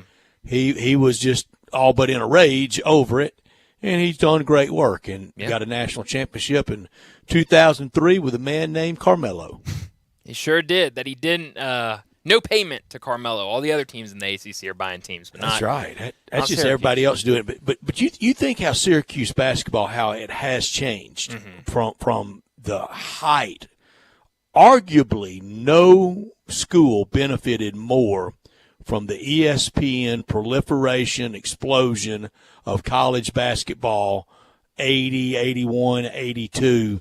Syracuse may have been the biggest beneficiary of that, from the on-campus gymnasium, I think seated 9, 10, 11,000, to the Carrier Dome. That was something to play in that. It wasn't the greatest play to play, but it wasn't the greatest architectural marvel either, but definitely different. Sure. And those long, cold Syracuse, Western New York winters, they made it the sport at a place that for a long time was a football school, and now I think quintessential basketball school, and Boeheim was there for it all. Yeah, he was there for the long run. I'm kind of surprised he even lasted this long. I think a lot of people thought after his sons graduated that would kind of be it for him. So, I'm not surprised he's retiring. It now makes Tom Izzo the longest tenured coach in college basketball, I believe. Really? If I'm not mistaken. And remember my not top story.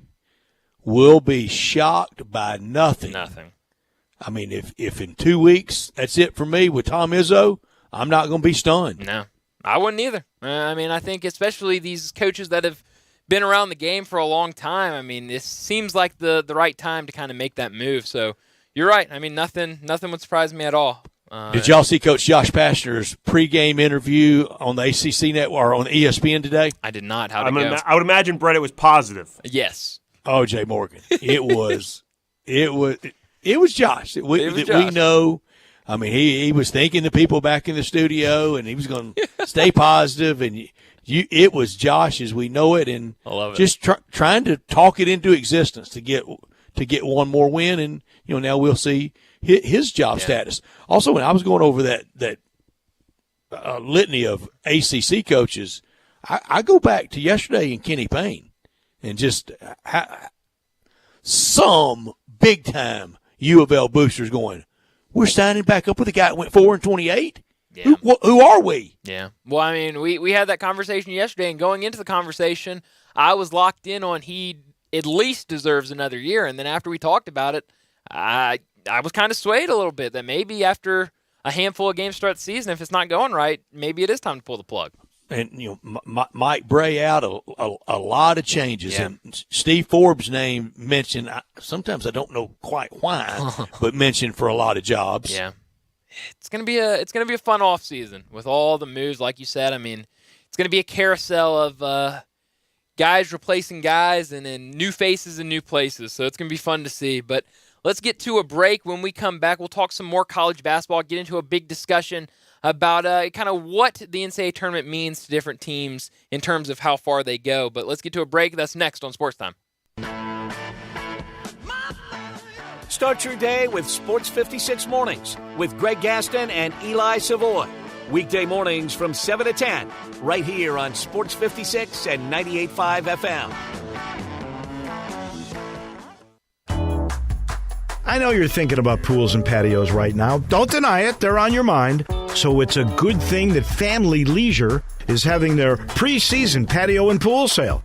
It's like they're mind readers. You can buy now and save big with the area's largest selection of patio furniture. You want free layaway? Done. You want special financing? Done. You want to be ready to enjoy your backyard just as soon as spring hits?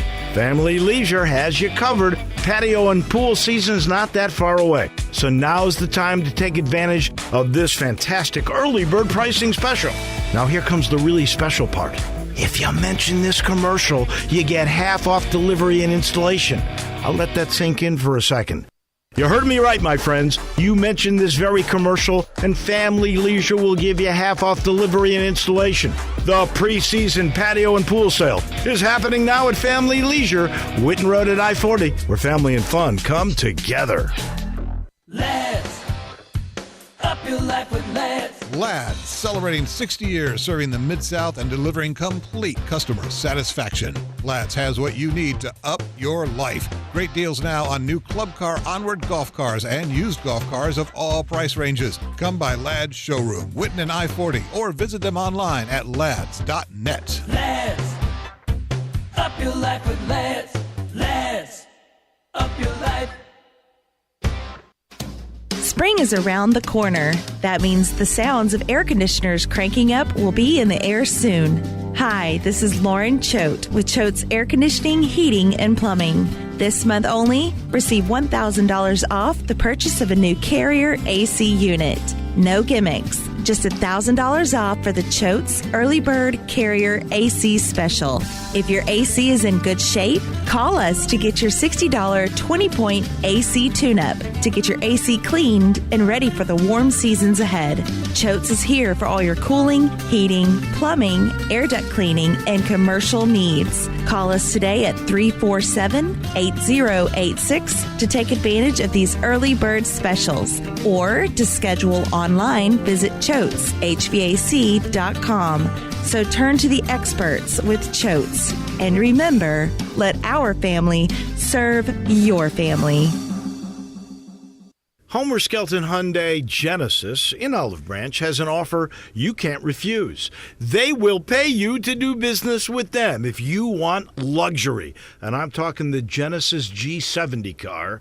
If you would love to have that kind of new technology, they will give you a $1,000 rebate when you finance with Genesis Motor Finance. In other words, they'll pay you $1,000 to do business with them, and you get brand new luxury. You can't beat it. That's Homer Skelton Hyundai Genesis, right at the corner of Craft Road and Highway 78 in Olive Branch. Homer Skelton Hyundai Genesis in Olive Branch, where customer retention is amazing. There's a reason. They take care of you with a team that's been together for a long time. Whether it's finance or whether it's service, you can't beat them. Homer Skelton Hyundai Genesis. Ole Miss Rebel Yell is back. The Rebel Yell Hotline Radio Show is back on WHBQ Sports 56 and 98.5 FM. Every Monday night at 6, hear the latest news on your Ole Miss Rebels with Yancey Porter with 24/7 Sports, former Ole Miss defensive tackle Mike Fitzsimmons, Gordon Ford covering SEC Sports Call, and former Ole Miss baseball announcer Gary Darby. From kickoff to free throw to extra innings, your Ole Miss Sports on the Rebel Yell Hotline Show right here Monday night at 6 on Sports 56, 560 AM and 98.5 FM. Your Mid-South Sports Station. Now back to Sports Time on Sports 56 and 98.5 FM. Here once again are Brett Norsworthy and Bryant Dacus. Welcome back into Sports Time. Bryant Dacus, Brett Norsworthy, Jay Morgan Harder with you. And we just kind of talked about Jim Boeheim. He has retired from Syracuse. They put out a statement. His assistant coach is going to take over as the new coach for Syracuse. But Brett, you teased this earlier. We're gonna. I'll just let you explain it. Okay, kind of the expectation game, the golf majors. We know Tiger, Phil, Rory. We know why they train, why they work. It is to win majors, and it's the first line in every introduction. It'll be the first line in every obituary for all those guys of blank number times major, 2 times, 3 times. Tiger, 212 times it feels like. And there's Tiger Woods news out there today that is rather uncomfortable, and we're going to have to talk about it at some point. But we're going to keep it on basketball for now. So the expectations. I'll start with the defending champ. Where's their exit ramp that they say, okay, that was a good year? I mean, Elite 8, Final 4? I think so. Isn't that kind of carved in stone at Kansas? Seems to be. I mean, going in as a number 1 seed, coming off of a national championship, I think so. Jay Morgan? I have a feeling that I will be the. You can't have the same answer for everything, though. Okay. Thank you. I didn't know that was a rule. I think I would say the second round, to be quite honest.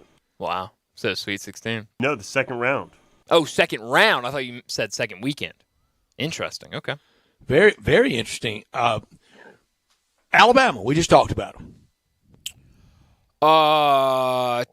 I'd say Sweet 16. I would too. Are you saying this year or just in general as a program, right? This year, but also with the backdrop of the history. Okay, so the program in general. Yeah. The expectations, kind of the B student that brings home A's and the student that should be bringing home A's that's bringing home C's. I'll say this for this season. So we're doing this season. I'll say the Sweet 16. I think 16. Houston. I'll say Elite 8. I say get to Houston. Yeah. Get to the Final Four. I say the Sweet 16.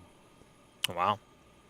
I mean, I think when you get to the point, I think when you get to the point where there's only 16 teams left in college basketball, that's all you can ask for. And then you got to win some games and get lucky along the way, the rest of the way at that point. So I feel like that would be as far as I'm going to go for most of these. But go ahead, Brett.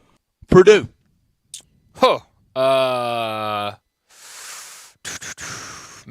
Maybe second round. That's kind of almost second round Matt Painter. Yeah, I mean, prove it to me.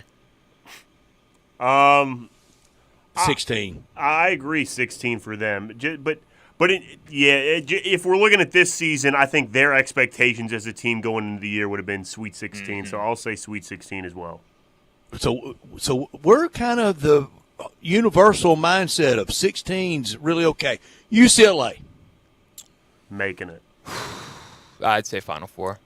But that injury changes a lot, but I'd still say Final Four. It does. I will amend to the Elite 8 and wait for maybe if other bad news. Baylor won it 2 years ago. Where are they now? Sweet 16. 16. Mm-hmm. They're just so young. Winning a game. Winning a game. Wow. I think Winning you'll one. do that.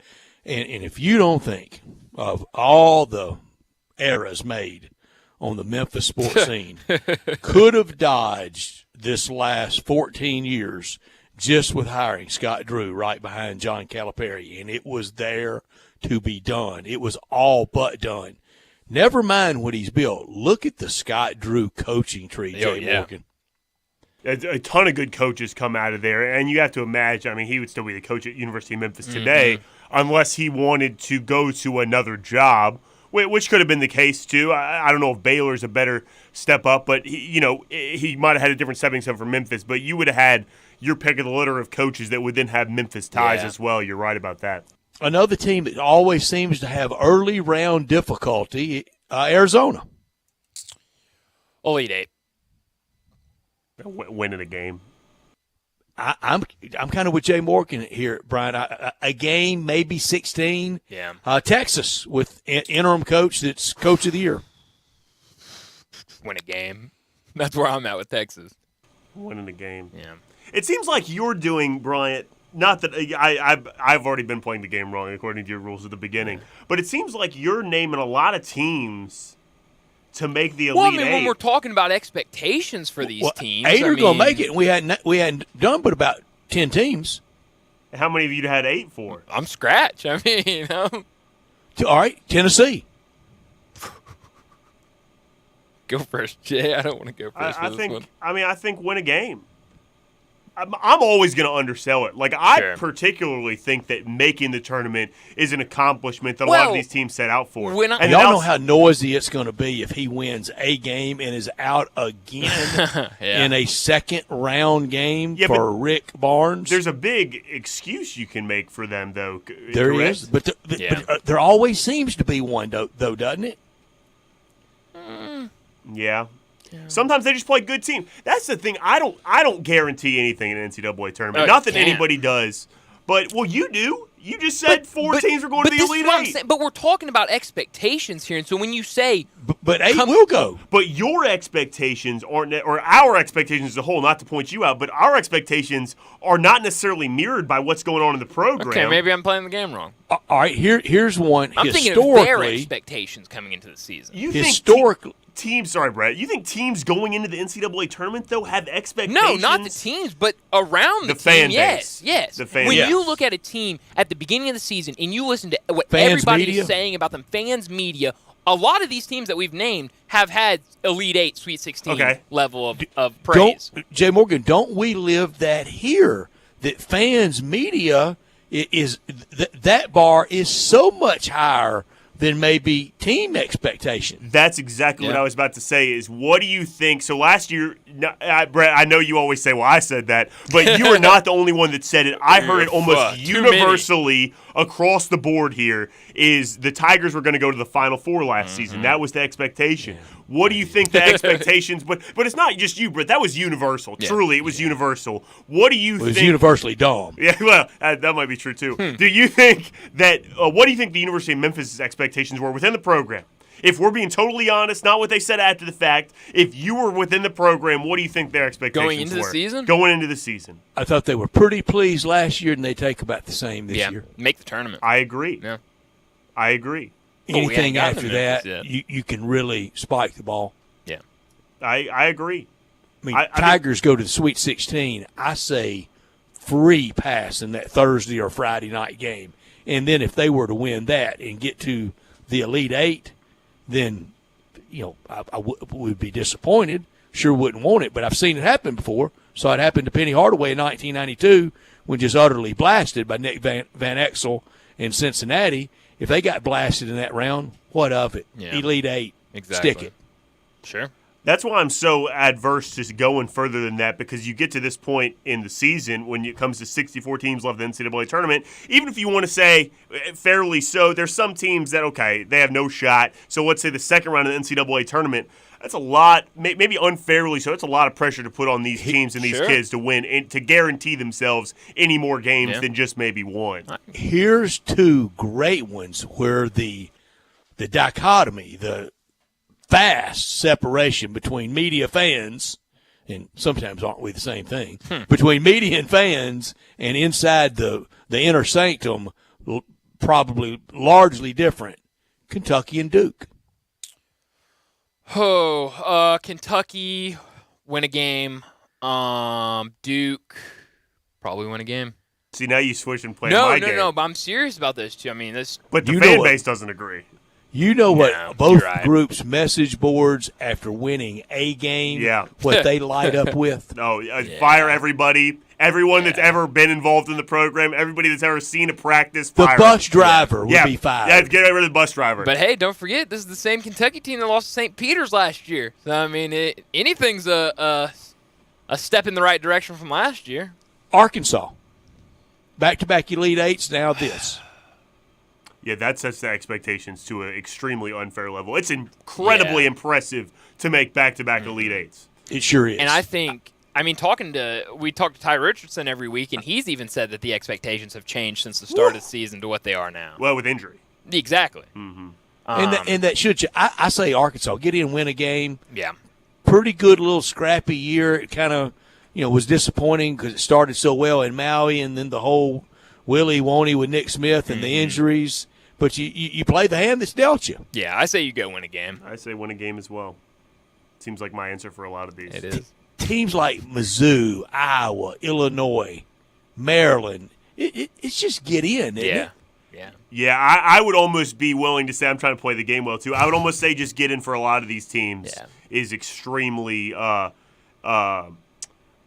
not only an accomplishment, but like almost a relief. You know what I mean? You've worked all season, and your goal is to go to the NCAA tournament. Obviously, when you're there, you're not just Y'all are playing the game well. Don't be hard on each other. Well, once you get there, though, no, I told Brian before we started this, I said, I'm not going to play the game the same way. And that's why I started as do not give the same answer for every single team. But I really and then think the rules change. Then the rules have gone back and forth. But I really think just making the tournament is such an accomplishment for these teams that once they get there, they're obviously thinking differently. Mm-hmm. But if I kind of think about it within their program, oh man, they're What's the goal for every team? You get a ring.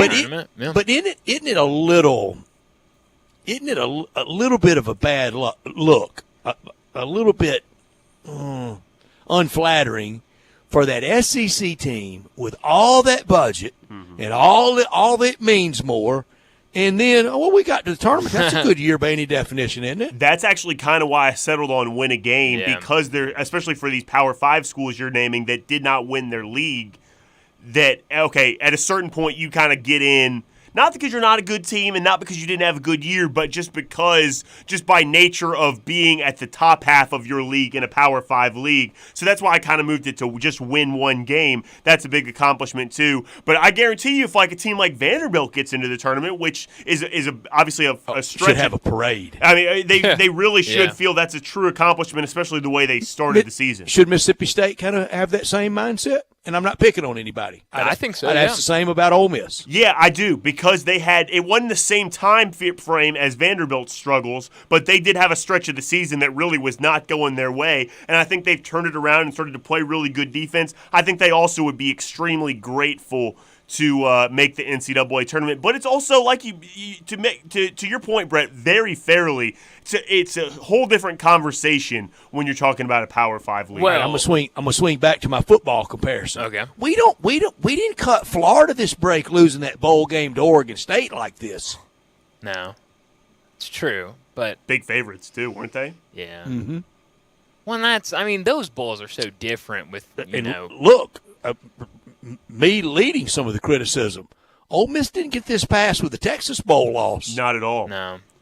Okay, so what is so you think we were talking about like what would be the comparison to golf or football or whatever. So like what making the tournament obviously is a different bowl game depending on what school or league you're in, right? Mm-hmm. Or is it all the same? It's different. It's a sliding scale. Yeah, that's what I would think too. What is the low? So, like, what is just making the tournament for, like, a Kentucky, let's say? Going to the something.com bowl? Yeah, whatever it is this season? Yeah. Yeah. Really? I think so. Going to Detroit Bowl? Those are the ones I'd give you. Kentucky, Kansas, North Carolina, Duke, you can't tell us all year we're the lead of the sport, and then when they get bounced out, go, well, you can't be too tough on us. We had injuries. Those are them and UCLA. I think would be the ones that would be most within the program. You need to win a game or do more. But the rest UCLA's fighting those rafters. They're fighting those banners, which is, I think, the least fair out of all the schools. Wouldn't you say? Because when John Wooden did it, that was so much further back down the annals of history than the rest. Jay of them. Morgan, again, I don't think you can have it before. You can't have that. We don't hang anything, but when we win it, banners. And then, it's been a long time, and John Wooden's not walking back through that door. Which one is it? That kind of is the echo of what we were talking about, what the sentiment around the program, because those are, even though those are athletic directors or people involved in the program that are making those decisions, that's like you just said, that's the fans touting that too, more so than the individual coaches and the program and themselves. That dang media. And that dang They're media. the worst. But except for us, we're great. What do they know? Well, you. One clown said he played 2 plays of high school football. Yeah. Oh, but he learned a lot in those 2 plays. One sat the bench his entire high school career, but that's nonetheless. But it's an interesting conversation, especially from team to team. But let's get to a break, and when we come back, it'll be time for a big number of the day. Be sure to follow us at Sports56 WHBQ on Twitter, Facebook, Instagram, and YouTube to watch live video of our shows, stay up to date with station events, and have chances to win prizes. Don't miss out on anything that's going on. Follow us at Sports56 WHBQ.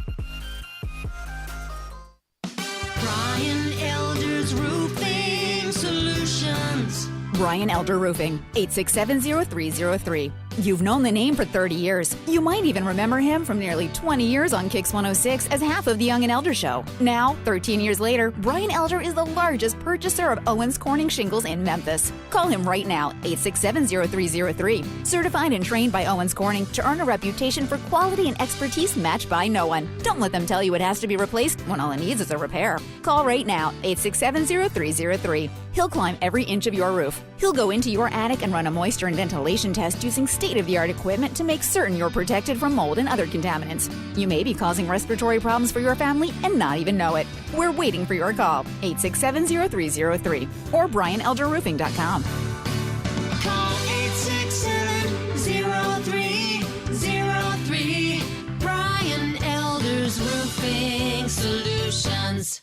There's an institution in East Memphis that I love talking about. It's the Spirit Shop at 4848 Poplar Avenue, right down the street from Clark Tower, and it looks like a log cabin. It's been around Memphis since 1969 with a family-owned, friendly, knowledgeable sales staff that is just a wonderful place to go. I love going in and talking wine or bourbons, and they've got such great selection. So if you've not visited the Spirit Shop in a while, it's been remodeled. You'll love what you see when you need spirits. Tell Eddie Wollo said hello. Are you looking to lease a commercial space for your business? Call Stephen Hoffman. Are you a landlord looking to have your space leased? Call Stephen Hoffman. Maybe you're looking to buy or sell commercial real estate. If so, you want a professional broker looking out for your best interest, and that broker is Stephen Hoffman with Myers Commercial Real Estate. Stephen is a Memphis native who knows his market well and only works the commercial side of real estate. He works for a great firm that has been locally owned and operated in Memphis for almost 40 years. Whether representing tenants, landlords, or investors alike, you are sure to get great market analysis, access to on and off market listings, and a tough negotiator on your behalf.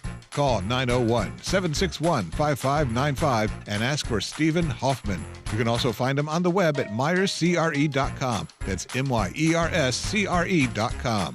Stephen Hoffman with Myers Commercial Real Estate. Representing your real estate business is his business. Call Stephen Hoffman, 901-761-5595. I'm with John Burgos from the world-famous Rendezvous in the Alley since 1948. Brett, I want to talk about our seasoning and sauce today. Our sauce is a great blend of sweet, mustard, and vinegar. It's good on so many items other than barbecue. It's good on pizza. People use it in lieu of ketchup. But our seasoning is the original dry rub, created by my father using a mixture of Greek and Cajun spices. People think our sauce and seasoning are good just during the grilling season. Nothing could be further from the truth. It's good year-round. Our seasoning is good on fish, chicken, deviled eggs, corn on the cob, French fries. People even put a dash in a Bloody Mary. To get a complete list of all of our recipes using our products, go to hogsfly.com. Click recipes and you'll see 50 wonderful items and dishes. And Brett, our sauce and seasoning is available at most grocery stores, and if they don't have it, please remind your grocer to stock it. And our slaw is also available at most Kroger stores. Thank you, John. The Rendezvous, Mr. Charlie Virgos' Rendezvous in the Alley since 1948 and celebrating its 75th year. Nestled in the heart of East Memphis, located corner of Park and Cherry, is a beautiful residential neighborhood. I'm here at Town Village Audubon Park interviewing a new resident, Carolyn. Share with us why you chose Town Village. Well, if your parents or special friends need to make that big move, let me share with you my experience. It was tough for me to leave home, but then I discovered Town Village. I would like to highly recommend Town Village to you and your loved ones. After looking at all the amenities and meeting all the people and staff, I was hooked. From restaurant, bistro, 3 meals per day, housekeeping, transportation, security, health care, physical therapy, exercise room, and even a heated pool and spa. Come see us and make your new home at Town Village.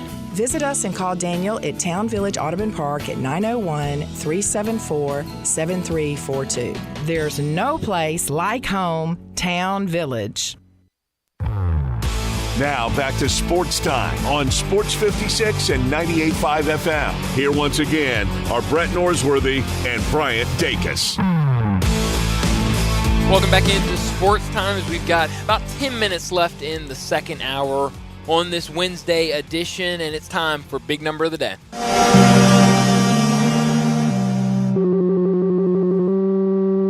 Big Daddy. Hello, Big Brand. It's a guy, he wants to be big, then he gets big, he doesn't want to be big anymore, then he gets small, but the suit's too big. Big Daddy. The big boy. You're a big guy. I think she's trying to pull a fast one on Big Daddy. The big number of the day. So my big number of the day today is 2. The 2 is a very important number for the University of Memphis right now. For the first time ever, the Tigers have 2 players on the American Athletic Conference first team. Kendrick Davis and DeAndre Williams both were on that list today when it was announced by the conference. It's the first time since, I believe, 2008 that 2 Tigers were on the first team for an all-conference postseason list, which is great. Also, both the men's and women's teams are the number 2 seed in the AAC tournament. And yesterday, the number 1 seed, USF, lost their first game in the Women's Athletic Conference tournament. Wide open. Meaning the Tigers are the highest team remaining in the women's bracket. And also, they beat UCF in their first game in the American Athletic Conference tournament yesterday by 2 points. And I think all that is another example of the really steady hand and through tough times that Laird Veach has really navigated the athletics department through. I mean, just the whirlwind he's been under. He doesn't get to town good. I don't even know if they'd got settled in their home before IARP and NCAA and all that hit him, or IARP came after that. NCAA came first, and then COVID. And to make that good choice for the women's basketball job, and it appears for baseball, he's really doing well. And you say, too, first time the Tigers have been the 2 seed under Penny Hardaway. That's a good point. It hadn't been 1 yet. Feels like next year is the year for that. Jay Morgan, you want to go? I would be happy to. My big number today, it has a decimal in it. Ooh. 54.4. Is that a percent? It is a percentage. The NBA, this is from OptaStats, the NBA has a league-wide effective field goal percentage, which is not a daunting number. Effective field goal percentage just adjusts for the value of a three-pointer. So it's very simple. If you look it up, you're good. And NBA has a league-wide effective field goal percentage of 54.4 this season, which would be the highest effective field goal percentage in any season since the three-point line was established. Wow. A lot of people attribute that to what? In my opinion, and I think there's a lot of evidence to support this, the taking away of the take foul rule. And it's not to say all the points and all the makes come on those possessions, but you give teams more possessions of going up and down and more advantage opportunities where they have more guys on offense than their opponent. They're going to score a lot of those possessions, and thus for scoring and the percentage is going to be higher. We want to see that, though, don't we? I do. The consumer, the fan? Oh, yeah, no, I think it's an excellent change, is taking away the take foul rule. Oh, I do too. I want to see, when you were talking about the tough brand of basketball that the bad boys played and Rick Mahorn clotheslining. I don't want to see that. I don't think that's the sport. I don't think basketball's made to have practice in football uniforms. Brett, I totally agree, and you could value each for what it is, but I swear I think that the schematics that are able to happen when you can't push people all the time, it forces you to score in a different way, a more advanced way, and it's really I love it from just a schematic advantage as well. I'm right there with you. That was good. Both good ones. Mine is 12, and it appears the leader in the clubhouse right now to land 12, number 12, Aaron Rodgers, is the New York Jets. Well, we have a problem, and Joe Namath has already signed off on you can unmothball it, you can unretire it, you can issue him number 12. I had to go to Football Ref to find this out. There's no way I would have known this, but I wanted to find out, did anybody wear 12 before? Broadway Joe did. And somebody did, not for the Jets, but for the New York Titans, the team that became the Jets. The New York Titans in 1962, old Johnny Green, quarterback. Wow. For the Titans, wore number 12. What do we know about Green? Well, I was stunned to find this out. He was from West Point, Mississippi. Wow. But didn't play college at State or Southern or at Ole Miss. I think played at Tennessee, Chattanooga, maybe. Old Johnny Green. Local regional ties to here. So how about that? That's a good big number. I can only assume he played high school for the West Point Green Wave. I'll take your word for it. Maybe. But you know what assuming does. Nah, that's a good point. So I had to go to the local area high school. I'm with you, Brett. I'll assume too. Yeah, I'm with both of y'all. So those are some good big numbers all around. I've got another big number. Please. It's 4. Okay.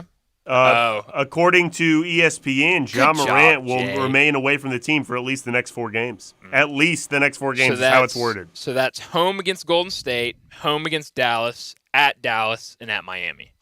Unfortunately, there was no update on Steven Adams. Boo. But all right, if you had to bet the Tiger bankroll, oh no, Ja plays again this year, yes or no? I'm going to go no. I'm going to bet no. I'm going to bet yes. Go yes, one of you be right. Maybe. I'm going to say yes. I was the only one that said I thought the Lakers would make the playoffs too. You guys are just leaving me out to dry here. Now 9 seed Lakers. How about a lot of season left, so I'm not going to take a victory lap today. But they're you're close. Looking good. You're getting but you warmed can start up getting loose. Exactly. Hey, I also said earlier this year I thought the Thunder would make the playoffs too, and only one of those teams can make it. Well, we don't have to rehash all of them. Yeah, that's right. That's a good. You're only going to remember the one that's right. I mean, if one's right, people are going to remember that. Like one. we said yesterday, pick 4 wild card teams for only 3 to make it. You get a free one. Bingo. We got the text line to tell us how stupid we are. That's right. We don't have to do it to ourselves. That's exactly right. But let's get to a break. When we come back to start the 5 o'clock hour, Kevin Sweeney from College Basketball Central and Sports Illustrated will join us to talk all about the college basketball conference tournaments and Selection Sunday coming up on Sunday. That's next on Sports Time.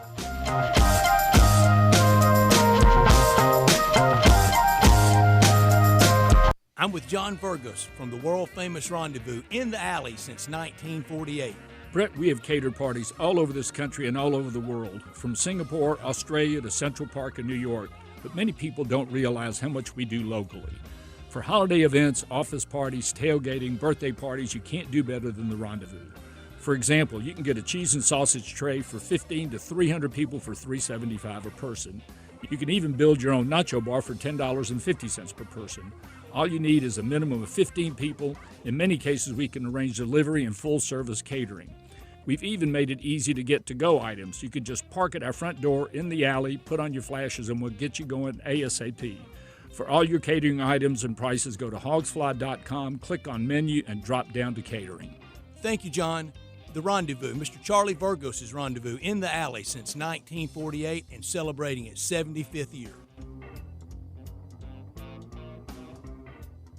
This March, take your first shot at college hoops with FanDuel Sportsbook and get 10 times your first bet amount in bonus bets up to $200. That's right. Just bet $20 on the bracket and you'll land $200 in bonus bets, win or lose. That's $200 you can spend betting everything from the money line to point spreads to that 5 versus 12 seed matchup you've been eyeing. All on an app that's safe, secure, and super easy to use. There's no better place to bet the tournament than FanDuel Sportsbook. Sign up today by going to FanDuel.com/win and make every moment more with FanDuel all tournament long. Must be present in state where lawful to wager. 21 plus in select states. First online real money wager only. $10 deposit required. Refund issued as non-withdrawable sportsbook bonus bets that expire in 14 days. Restrictions apply. See full terms at FanDuel.com/sportsbook. FanDuel is offering sports wagering in Kansas under an agreement with Kansas Star Casino LLC. Gambling problem? Call 1-800-GAMBLER or visit FanDuel.com/RG. Colorado, Iowa, Michigan, New Jersey, Ohio, Pennsylvania, Illinois, Tennessee, Virginia. 1-800-NEXT-STEP or text NEXT STEP to 53342 Arizona. 1-888-789-7777 or visit ccpg.org/chat in Connecticut. 1-800-9-WITH-IT in Indiana. 1-800-522-4700 or visit KSGamblingHelp.com Kansas. 1-877-770 stop Louisiana. Visit mdgamblinghelp.org in Maryland. 1-877-8-HOPE-NY or text HOPE-NY 467-369 New York. 1-800-522-4700 Wyoming or visit 1-800-GAMBLER.net West Virginia. Golfers, tee it up at Edwin Watts Golf Shops for the hottest new arrivals from TaylorMade,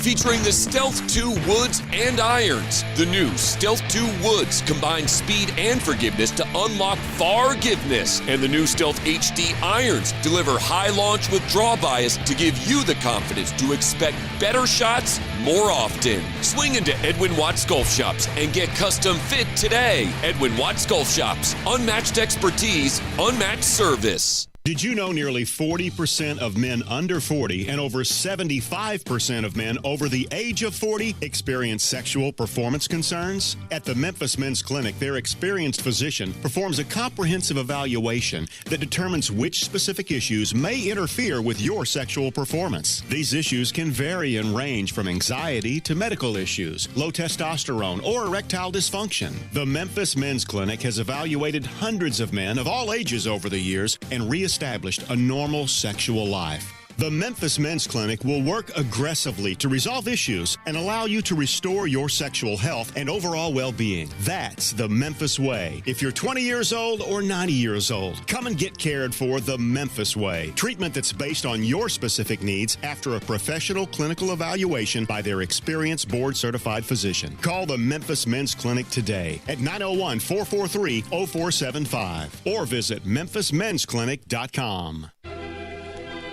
We are Sports 56, WHBQ Memphis, and W253DF Memphis.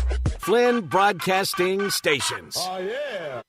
Now back to Sports Time on Sports 56 and 98.5 FM. This hour is brought to you by DeSoto Auto Sales. Here are your hosts, Brett Stats Norsworthy and Bryant Dacus. Welcome back into Sports Time. Bryant Dacus, Brett Norsworthy, Jay Morgan Harder with you. We're about to talk to Kevin Sweeney from College Basketball Central and Sports Illustrated. But just a reminder, we're out early today for Ole Miss versus South Carolina pregame starting at 5:30. But Kevin, thanks for joining us. I guess I'll start off. I hear you're at the Big Ten tournament this week. Are we excited about that tournament? I mean, we've been talking all week. That seems to be one of, if not the best conference tournaments this week. Yeah, I'm excited and appreciate you having me, guys. I'm in the bowels of the United Center somewhere here. So, yeah, it should be fun. I mean, I think the lack of a dominant team, particularly the way that Purdue has played in February, makes this tournament pretty interesting and exciting. I'm not sure that there's a team I really feel confident in to say they'll win it, but I think that's one of the things that makes a March tournament fun. So we get started today with the big bubble game between Ohio State and Wisconsin. Wisconsin really needs it, and then we'll get it rolling from there. Kevin, I think how you described the Big Ten tournament, and yesterday Jay Morgan and Brian asked me what I thought would be the best tournament, and I said the Big Ten tournament that you would be covering in Chicago. I think it's got a lot of intrigue, but I think that suffices for a lot of conferences in this real or perceived wide open year. It makes for a lot more intrigue this week than we normally have, whether it's from Tobacco Road to the SEC to even the A-10 and Big 12, Big 10, other leagues, quite possibly the other leagues like the Mountain West. We've got a lot of intrigue this week, and I think that has lessened net talk. Do you think how did the net all of a sudden go away? Yeah, I think at this time of year, you're looking at can you get one more big win that can change the narrative of your season, and can you win a tournament and lock up a bid that way and make a statement that way?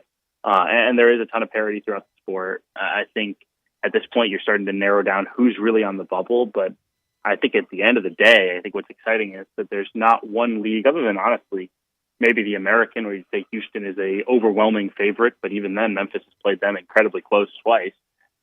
There's not one league where you look at it and say, man, that tournament's gonna be a breeze for that top team. So even the Pac-12 now with UCLA and Jalen Clark's injury, that's another kind of wrench into things. So it's as wide open as it's ever been. It's gonna be a fun week to head into Selection Sunday, and then obviously we'll have quite the tournament from there. Already had a lot of games final today, but kind of the biggest story right now in college basketball that Jim Boeheim is retiring from Syracuse. Kind of a weird press conference after the game where he told reporters, y'all must have missed my retirement speech last week. But then right after that said it's really up to the university on what happens. But then no longer than 2 hours after that, we get the official word that Jim Boeheim will not return to Syracuse. Were you surprised by that, or did you kind of expect that this would be the last year for him? I mean, I thought for a while that this was probably the end, and then he had those very loud quotes where he called Wake Forest and Pitt cheaters and that whole thing, and I thought, okay, maybe he's going to dig his heels in. It is notable, like, the press release says nothing about Jim Boeheim retiring from Syracuse. Like, I think it is very clearly a decision made by the institution, by the administration, which is rare when you have a legend, right, to push them out the door. Particularly given, look, Syracuse hasn't been great, but they're not embarrassing. They're not 4-28.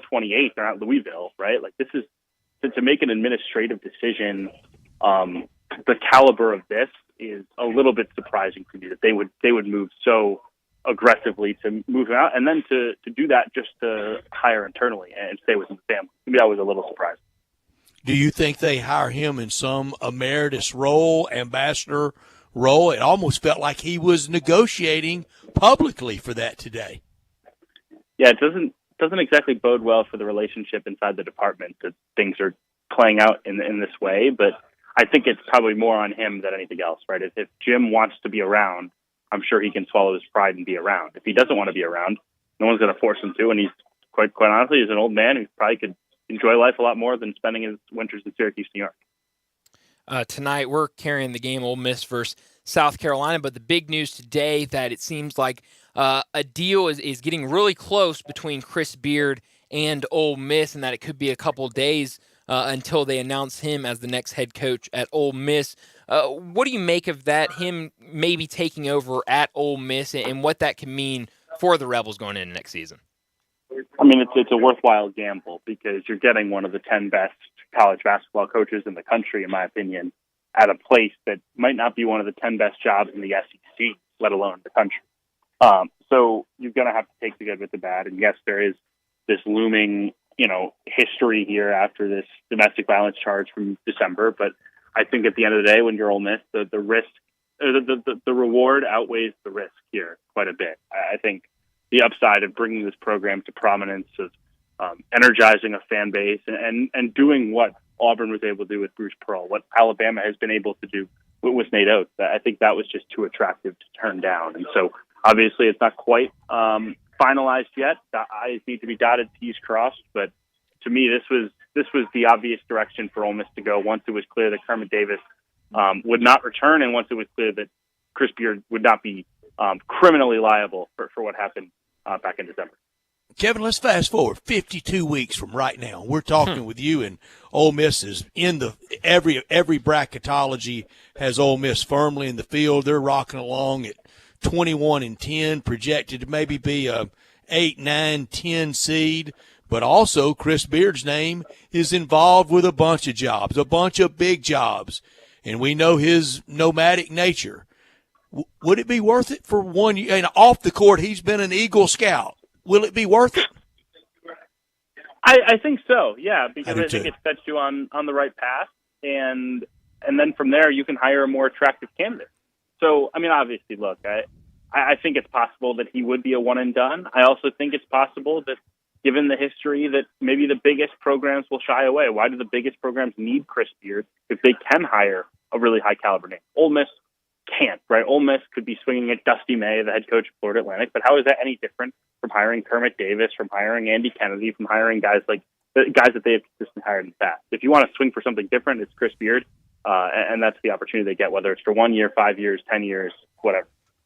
I'll say it publicly, what I've said privately to Ole Miss friends of mine and to people that have a voice in the hiring. I have said, if you swing and miss on Chris Beard, anybody you announce, and it could still come undone with Chris Beard for all I know. So I'm putting myself out there. If you don't get Chris Beard, anybody you announce looks like Barney Fife sitting on that stage. No doubt. Yeah, especially once it's out there very publicly that you are on the 2-yard line or the 5-yard line or whatever it is, right? If you cannot pull this off now, every other hire feels underwhelming, even if it wouldn't have been without the specter of Chris Beard. That's just the reality of the situation. Talking to Kevin Sweeney from College Basketball Central and Sports Illustrated, kind of talking on the same lines of the SEC. Over at Alabama, where Brandon Miller named SEC Player of the Year and SEC Freshman of the Year, but misses out on being a finalist for the Wooden Award. Were you surprised by that? I mean, we kind of talked earlier this week about how they say that there are some criteria you have to meet, and part of that is kind of off the court. But were you surprised that he wasn't one of the finalists for that award? A little bit. Again, it just kind of comes down to one who's voting, and I think the other thing, too, is it's at least justifiable to not put Brandon Miller on the Wooden Award list, right? It's not to say someone else was the best freshman in the SEC. So I think when it's 50-50, a voter can say, well, you have this off-court situation. I don't necessarily like how Bama's handled it, how Brandon Miller's been involved. I'm going to withhold my vote. You couldn't really do that and say, oh, yeah, SEC Freshman of the Year is not going to be Brandon Miller. I mean, obviously, he had to be the guy. At the Big Ten tournament where you are, who's the one team that you think has the best chance to win it all? Not just get to the Final Four, not to get to the Final Two, to cut the nets down. I would say probably Indiana. And I know that they've been inconsistent at times. And, you follow up winning at Mackey by getting blown out at home to Iowa. But at the end of the day, I think they have the clearest formula, the clearest recipe to being an elite team, to going on a March run. They have the superstar big man in Jackson Davis, who's a senior, who's been through the wars. They have the NBA-level guard and Jalen Hood-Schifino, who can play in ball screens and make shots. And I think when you have that type of duo, you can win a lot of games. They have shooting around those guys, which is obviously critical. And Trey Galloway and Miller Kopp have really made shots lately, which helps. I just think, to me, they're the highest upside team in the league, particularly the way we've seen Purdue, struggle at times here, shooting the basketball, struggle at times with their younger guards, and kind of hit that February wall that you expect for a freshman. I think, to me, Indiana is the team with the ceiling to go the furthest. Kevin, Bryant and I both were at FedEx Forum Sunday for just a really a great game, an outcome, a conclusion that we didn't want, that we didn't prefer, and almost nobody in our listening audience wanted. But also I saw, and we both saw, what we expected to see when we got there. We saw a tough-as-nails veteran coach that's right there close to finally his crowning moment. And for that school, their crowning moment, we saw a team that was poised, composed. They know they know what they do well. They know themselves very, very well. What did you see Sunday in that game? Do you think Memphis has a puncher's chance to make noise in the tournament? I think it was, a great illustration for both teams why you can be optimistic, right? For Houston, they took a couple of big-time haymakers from this Memphis team in a tough environment and responded every time. That's what you're looking for in March, and that's what you expect from a team that has two extremely good veteran guards like Sasser and Shed. At the same time, if you're Memphis, right, you just hung around with one of the best teams in the country. Your top guard, Kendrick Davis, proved again he can win a game for you or put you in position to win a game because of his ability to score the basketball. And I thought other guys found ways to impact the game. And I think that's something that's obviously going to be critical for this Memphis team. Other guys filling roles, maybe in unorthodox ways. Maybe it's not going to be 20 points, but how can Chandler Lawson contribute? How can Dandridge give you good minutes, right? That's the key, really, for this team to take off and make a deep run. I thought, to me, they looked like a team that had a second weekend potential over and the DeAndre weekend, even didn't in a play loss. well. Yes. No, to be in that game when DeAndre Williams does not have his best basketball game says everything about what a performance it was for Memphis. They were just, unfortunately, one shot short. Being in this market, we obviously talk about the Tigers and Penny Hardaway and his coaching abilities on a daily basis, but kind of being at that national level, not being here in Memphis, kind of an outsider. What have you thought about him kind of through 5 seasons? What improvements he's made this year? Yeah, I think we've talked about it from the start of the year that I thought he just had his team ready to play at the beginning of the year and had more of an identity. Yeah. I think you expected Memphis, because of the way that they've been in previous years, to get better as the season goes on. I think that's the hallmark of a good coach, but I think it's clear that they were ready this year from the jump, and that's huge. I think he understood a little bit more how he wants to build a roster. I think what's interesting is the future, having 7 freshmen committed for next year. How does that wind up looking? But I think he's done a good job of identifying the types of guys that really fit him. And I think that's honestly one of the hardest things to do as a coach in college, particularly an inexperienced guy who has all this pressure and expectation and all of a sudden can get pretty much any kid he wants or get involved with any kid he wants. To understand, sit back and who are my kind of guys? Who are the guys that I want to build my program around? And I think this year he's probably got those really for the first time in his tenure. Well, Kevin, enjoy the Big Ten tournament week and the bracket unveil on Sunday, and we will visit next week when we have all the answers. We'll have one night of tournament play already behind us next week, and we look forward to hearing where you're going to go and also your experiences this week. Thank you so much, Kevin. I know you're very busy. We appreciate it. Hard to believe we're already here. Appreciate it, guys. It is. Thank you so much for being with us all year. Kevin Sweeney from College Basketball Central and Sports Illustrated. This hour of our show brought to you every day by DeSoto Auto Sales at 5704 Goodman Road and online at DeSotoAutoSales.com. Very proud to serve DeSoto County and the surrounding area. Their number 662-890-7184. All the cars test-driven, thoroughly examined, checked out bumper to bumper, head to toe, with an unlimited inventory of every make and every model you can imagine. If it's not on the lot, they'll go out and find that car for you. No shortcuts at DeSoto Auto Sales. You walk in and you're treated like family by a kind, courteous staff. Down-home environment, the opposite of high-pressure sales tactics, the antithesis of that. They care about your time, though, and they want you to enjoy the ultimate car experience. What is it? Well, we live in a world today that time really matters, and they know that, and that's why they have it so streamlined, so efficient. 45 minutes or less to find the car you want, test drive that car, credit approved, paperwork completed, and you're out of there in 45 minutes or less. Really hassle-free closing in the car sales business. You can go online and you can read the referrals at DeSotoAutoSales.com, and you can look at the beautiful cars. They've got it down 45 minutes or less in time to do it over your busy lunch hour or right now, right after work, in time to watch all the games tonight at DeSoto Auto Sales, 662-890-7184. Come on down to DeSoto County for that town and country experience at DeSoto Auto Sales.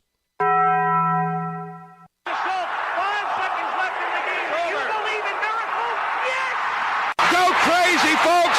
Go crazy! This is for all the biggest crunch time. You are looking live. In your life have you seen anything like that? Goodbye!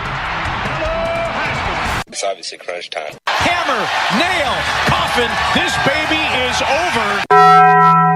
The double steak grilled cheese burrito, so good. Double the steak with nacho cheese sauce, seasoned rice, red strips, sour cream, and the 3-cheese blend wrapped inside a warm flour tortilla, with even more 3-cheese blend grilled on the top.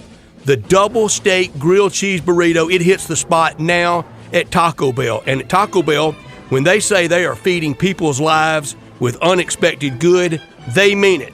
Bowl food you can't get anywhere else. Brett, what I learned today is that Ja Morant will not face charges in the Glendale, Colorado police investigation. We were all kind of waiting to see what would happen after we first learned that they were looking into this, maybe that he broke the law. I think the biggest thing that they were looking at is how he got the gun to Colorado, but then also, was he under the influence of alcohol while he was using the gun, holding the gun in that video, and that is against the law in Colorado. So I think that's the biggest thing they were looking at. But also we learned – go ahead. Shams, I thought it was very interesting, said today that the evidence of having the gun in the video is not enough to say he had a gun. I don't understand. I don't get that. He clearly saw it. Maybe they're trying to say that you can't clearly see that it's a gun. I mean, I'll take it. I mean, in terms of the Sure. Grizzlies' sake, but it's I'll still take wild. it. Okay. But also, going to be out for at least 4 more games. So, we talked about it earlier. That's Golden State. That's the 2 games against Dallas, and that's against Miami. That's 4 tough games. Yeah. But guys, it may be best. Okay. Oh, so yeah. We're riding off June basketball. We're ready to ride off late May basketball. Let's get Ja right. Yeah. Let's 100%. Let's get him that's the most important part. Mentally, physically, off the court, on the court. Right now, more importantly, off the court. We know what he can do on the court because maybe this wasn't ever really a go for it year, but for the sake of him, for him the person, and the long-term sake of this franchise, that millions of dollars that's at play, not just his contract, downtown businesses around town. Let's get this over, behind us, grow from it, learn from it, and move on. Yeah, you're definitely right. Was that what you learned today? No. Okay, go ahead. Yeah, I learned today from Drew Darman that Bama is going for it. That they are probably the team from the SEC that can win it all this year. The pressure has mounted for sure, but he talked about a lot of things that I don't think that we knew about how Nate Oates is handled, and there's also the things that they haven't handled so well. And not many teams go into a tournament having to get over a murder on campus. But just like in the Ja case, there's 2 sides to everything. Mm-hmm. Yeah, there's 2 sides, and as long as I don't want to suspend my brain though. No. I don't want people to think I'm taking crazy pills on either case. No. But I want to hear all the evidence because we've seen rushes to judgment. Yeah, absolutely. So it's it's hard to kind of get it out of your brain, and especially kind of going into the NCAA But I haven't lost my mind. No, we haven't lost our mind. That's a good point. What I could have done without Jay Morgan kind of has. Jay Morgan loses his mind every day about everything. True. I'm long gone. There's no coming back. No coming back. What I could have done without, I'm glad Fairleigh Dickinson is making the tournament, especially after talking to David Cobb and reading his story about the team. But we got to get rid of this 4-year rule once you make the jump from D2 to D1. Rick Pitino weighed in. He did. I love Rick Pitino's Twitter, and he made a great point yesterday that there's no reason to have it. And, I mean, you look at this Merrimack team that this is their 4th year in Division I, and so it's their last year that they have to go through this. Last year they were a 14-16 team. Now they're an 18-16 team, was the number 1 seed in their conference and made it all the way to the championship game, and won the championship game, but can't participate in the NCAA tournament. And I'm not positive, but I'm pretty sure they can't participate in the NIT either. I think they'll either have to go to the CBI, one of those smaller tournaments. So, well, there's your team, Jay Morgan, in preseason. They had no chance to win it. Point. 0. They knew they were just playing out the season. They would be more than thrilled for making the tournament. They would have to suspend belief. Exactly. Yeah. All right, now, are we going to go crazy when Detroit Mercy and Antoine Davis is in one of those tournaments next week? I mean, I'm not. They're pay-to-play and tournaments. I worship at the shrine of Pistol Pete. Yeah, I mean, whatever. I've got a Pistol Pete bobblehead. Really? Yeah. When we park at football, now, bear in mind, he never played one game at the Pete Maravich Assembly Center at the PMAC. They played in the old Agri barn when he was there. But when we park at football, we park right by the PMAC. And when I walk by, I think, Pistol Pete. Yeah. I mean, legend. When I talk about the early memories for me of college basketball, it was John Ferguson and Joe Dean doing the SEC package on Channel 5 on our NBC affiliate, and Pete Maravich, and then the next year Johnny Newman, those guys lighting it up. But records are made to be broken. I know the number of games, but what of it? Yeah. I mean, 5 years, but I don't know. I mean, good for him. If they do go play and he passes it, good for him. Not good for him. Go name it. You can go up to Detroit. No. Park beside the A-Dome. Asterisks. Are you going to lose your mind over it next week? It's okay if you do. I'm not going to lose my mind, but I mean, in my personal record book, I'm going to have a little asterisk next to that. Exactly. I struggle with that word, so I didn't want to try it again. I may break the asterisk out too. Exactly. I could have done without this. Remember when people wanted John Mozeliak and the Cardinals last year at deadline time to deal for Frankie Montas. Remember that, Brian? I was one of them.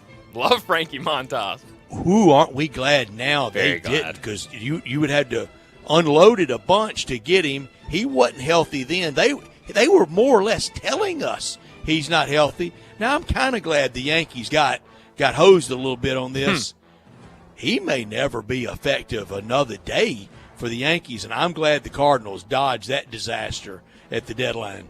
Brett, you and Bryant, you too, both of you can fact check me on this after the fact here. I'm telling you, the only starting pitcher the A's have sold on that has worked out, Jesus Luzardo in Miami. Literally, the rest of them are only selling on pitchers if they have no use for them anymore. You might be right. I need a list in front of me. You gotta fact check me. I was about to say, I need a list in front of me, but you might be right. But the Cardinals 4-0 victory over those Yankees today in spring. Jake Woodford. Do we need to start giving spring training scores? That was once I would love I would love to. I mean, George and Dave got into it big one time. Early 80s, George wanted spring training scores, and Dave would do the top of the hour kind of headlines from the day and scoreboard, and they had a big famous row over spring training scores. Do we need them? You know what, Brett? I'll put it in my notes. I'll start doing the 1-minute updates at the top of each hour, and I'm gonna have put a sounder for it. I'll make a sounder fully produced. A little crack of the bat. I'll make some spring training scores in there. Jay Morgan, I can't do it to you. That's fair enough. You're working 29 hours a day now. You also have to have put more notes on in you. there, too, like Fair notes enough. around spring training. It can't just be scores. It's got to Just be what a little Jay more Morgan in. needs is more responsibility. Yeah, he I needs can't do that too. No. That'll be fun, though. Yeah.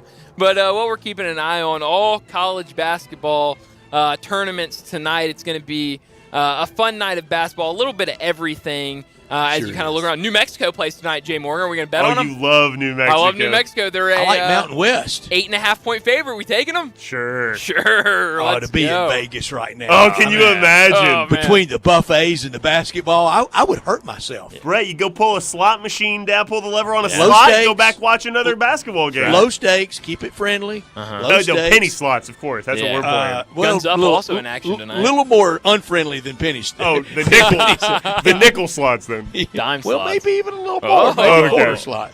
How about this? I'm going to keep an eye on this. Cal Berkeley, they're wrapping up a 7-win football and basketball season. Good job, Bears. Their motto was, it doesn't mean a lot. It's a good motto to live by, I guess, if you're Cal Berkeley. But the problem about that is, Brett, you won't be able to watch it because it's on Pac-12 Network. You got that right. It's ridiculous. It highlights the trouble they're in. SEC tournament kind of starts tonight. I'm hearing now that the second Ole Miss is eliminated. The announcement that worst kept secret in sports will be out about Chris Beard. He's going to get the job. The Big Ten has already gotten started. Big 12, Big East, Pac-12, ACC. It's on 7 games in the NBA tonight, and it will be Denver with the magic number of 11.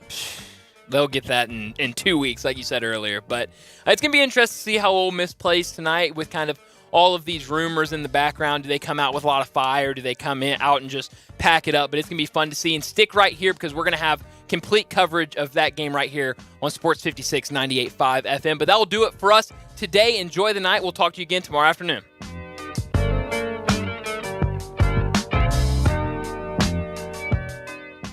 I know the sweetest thing in Memphis, and I know it's been around for 120 years. You know, I'm talking about Dinstall's, and it's time to stock up heavy on Cashew Crunch, Heavenly Crunch, Turtlettes, all of your favorite Dinstall's treats to watch the playoff games and to watch all the basketball. It's so easy to get. The sweetest thing in Memphis, all you have to do is head to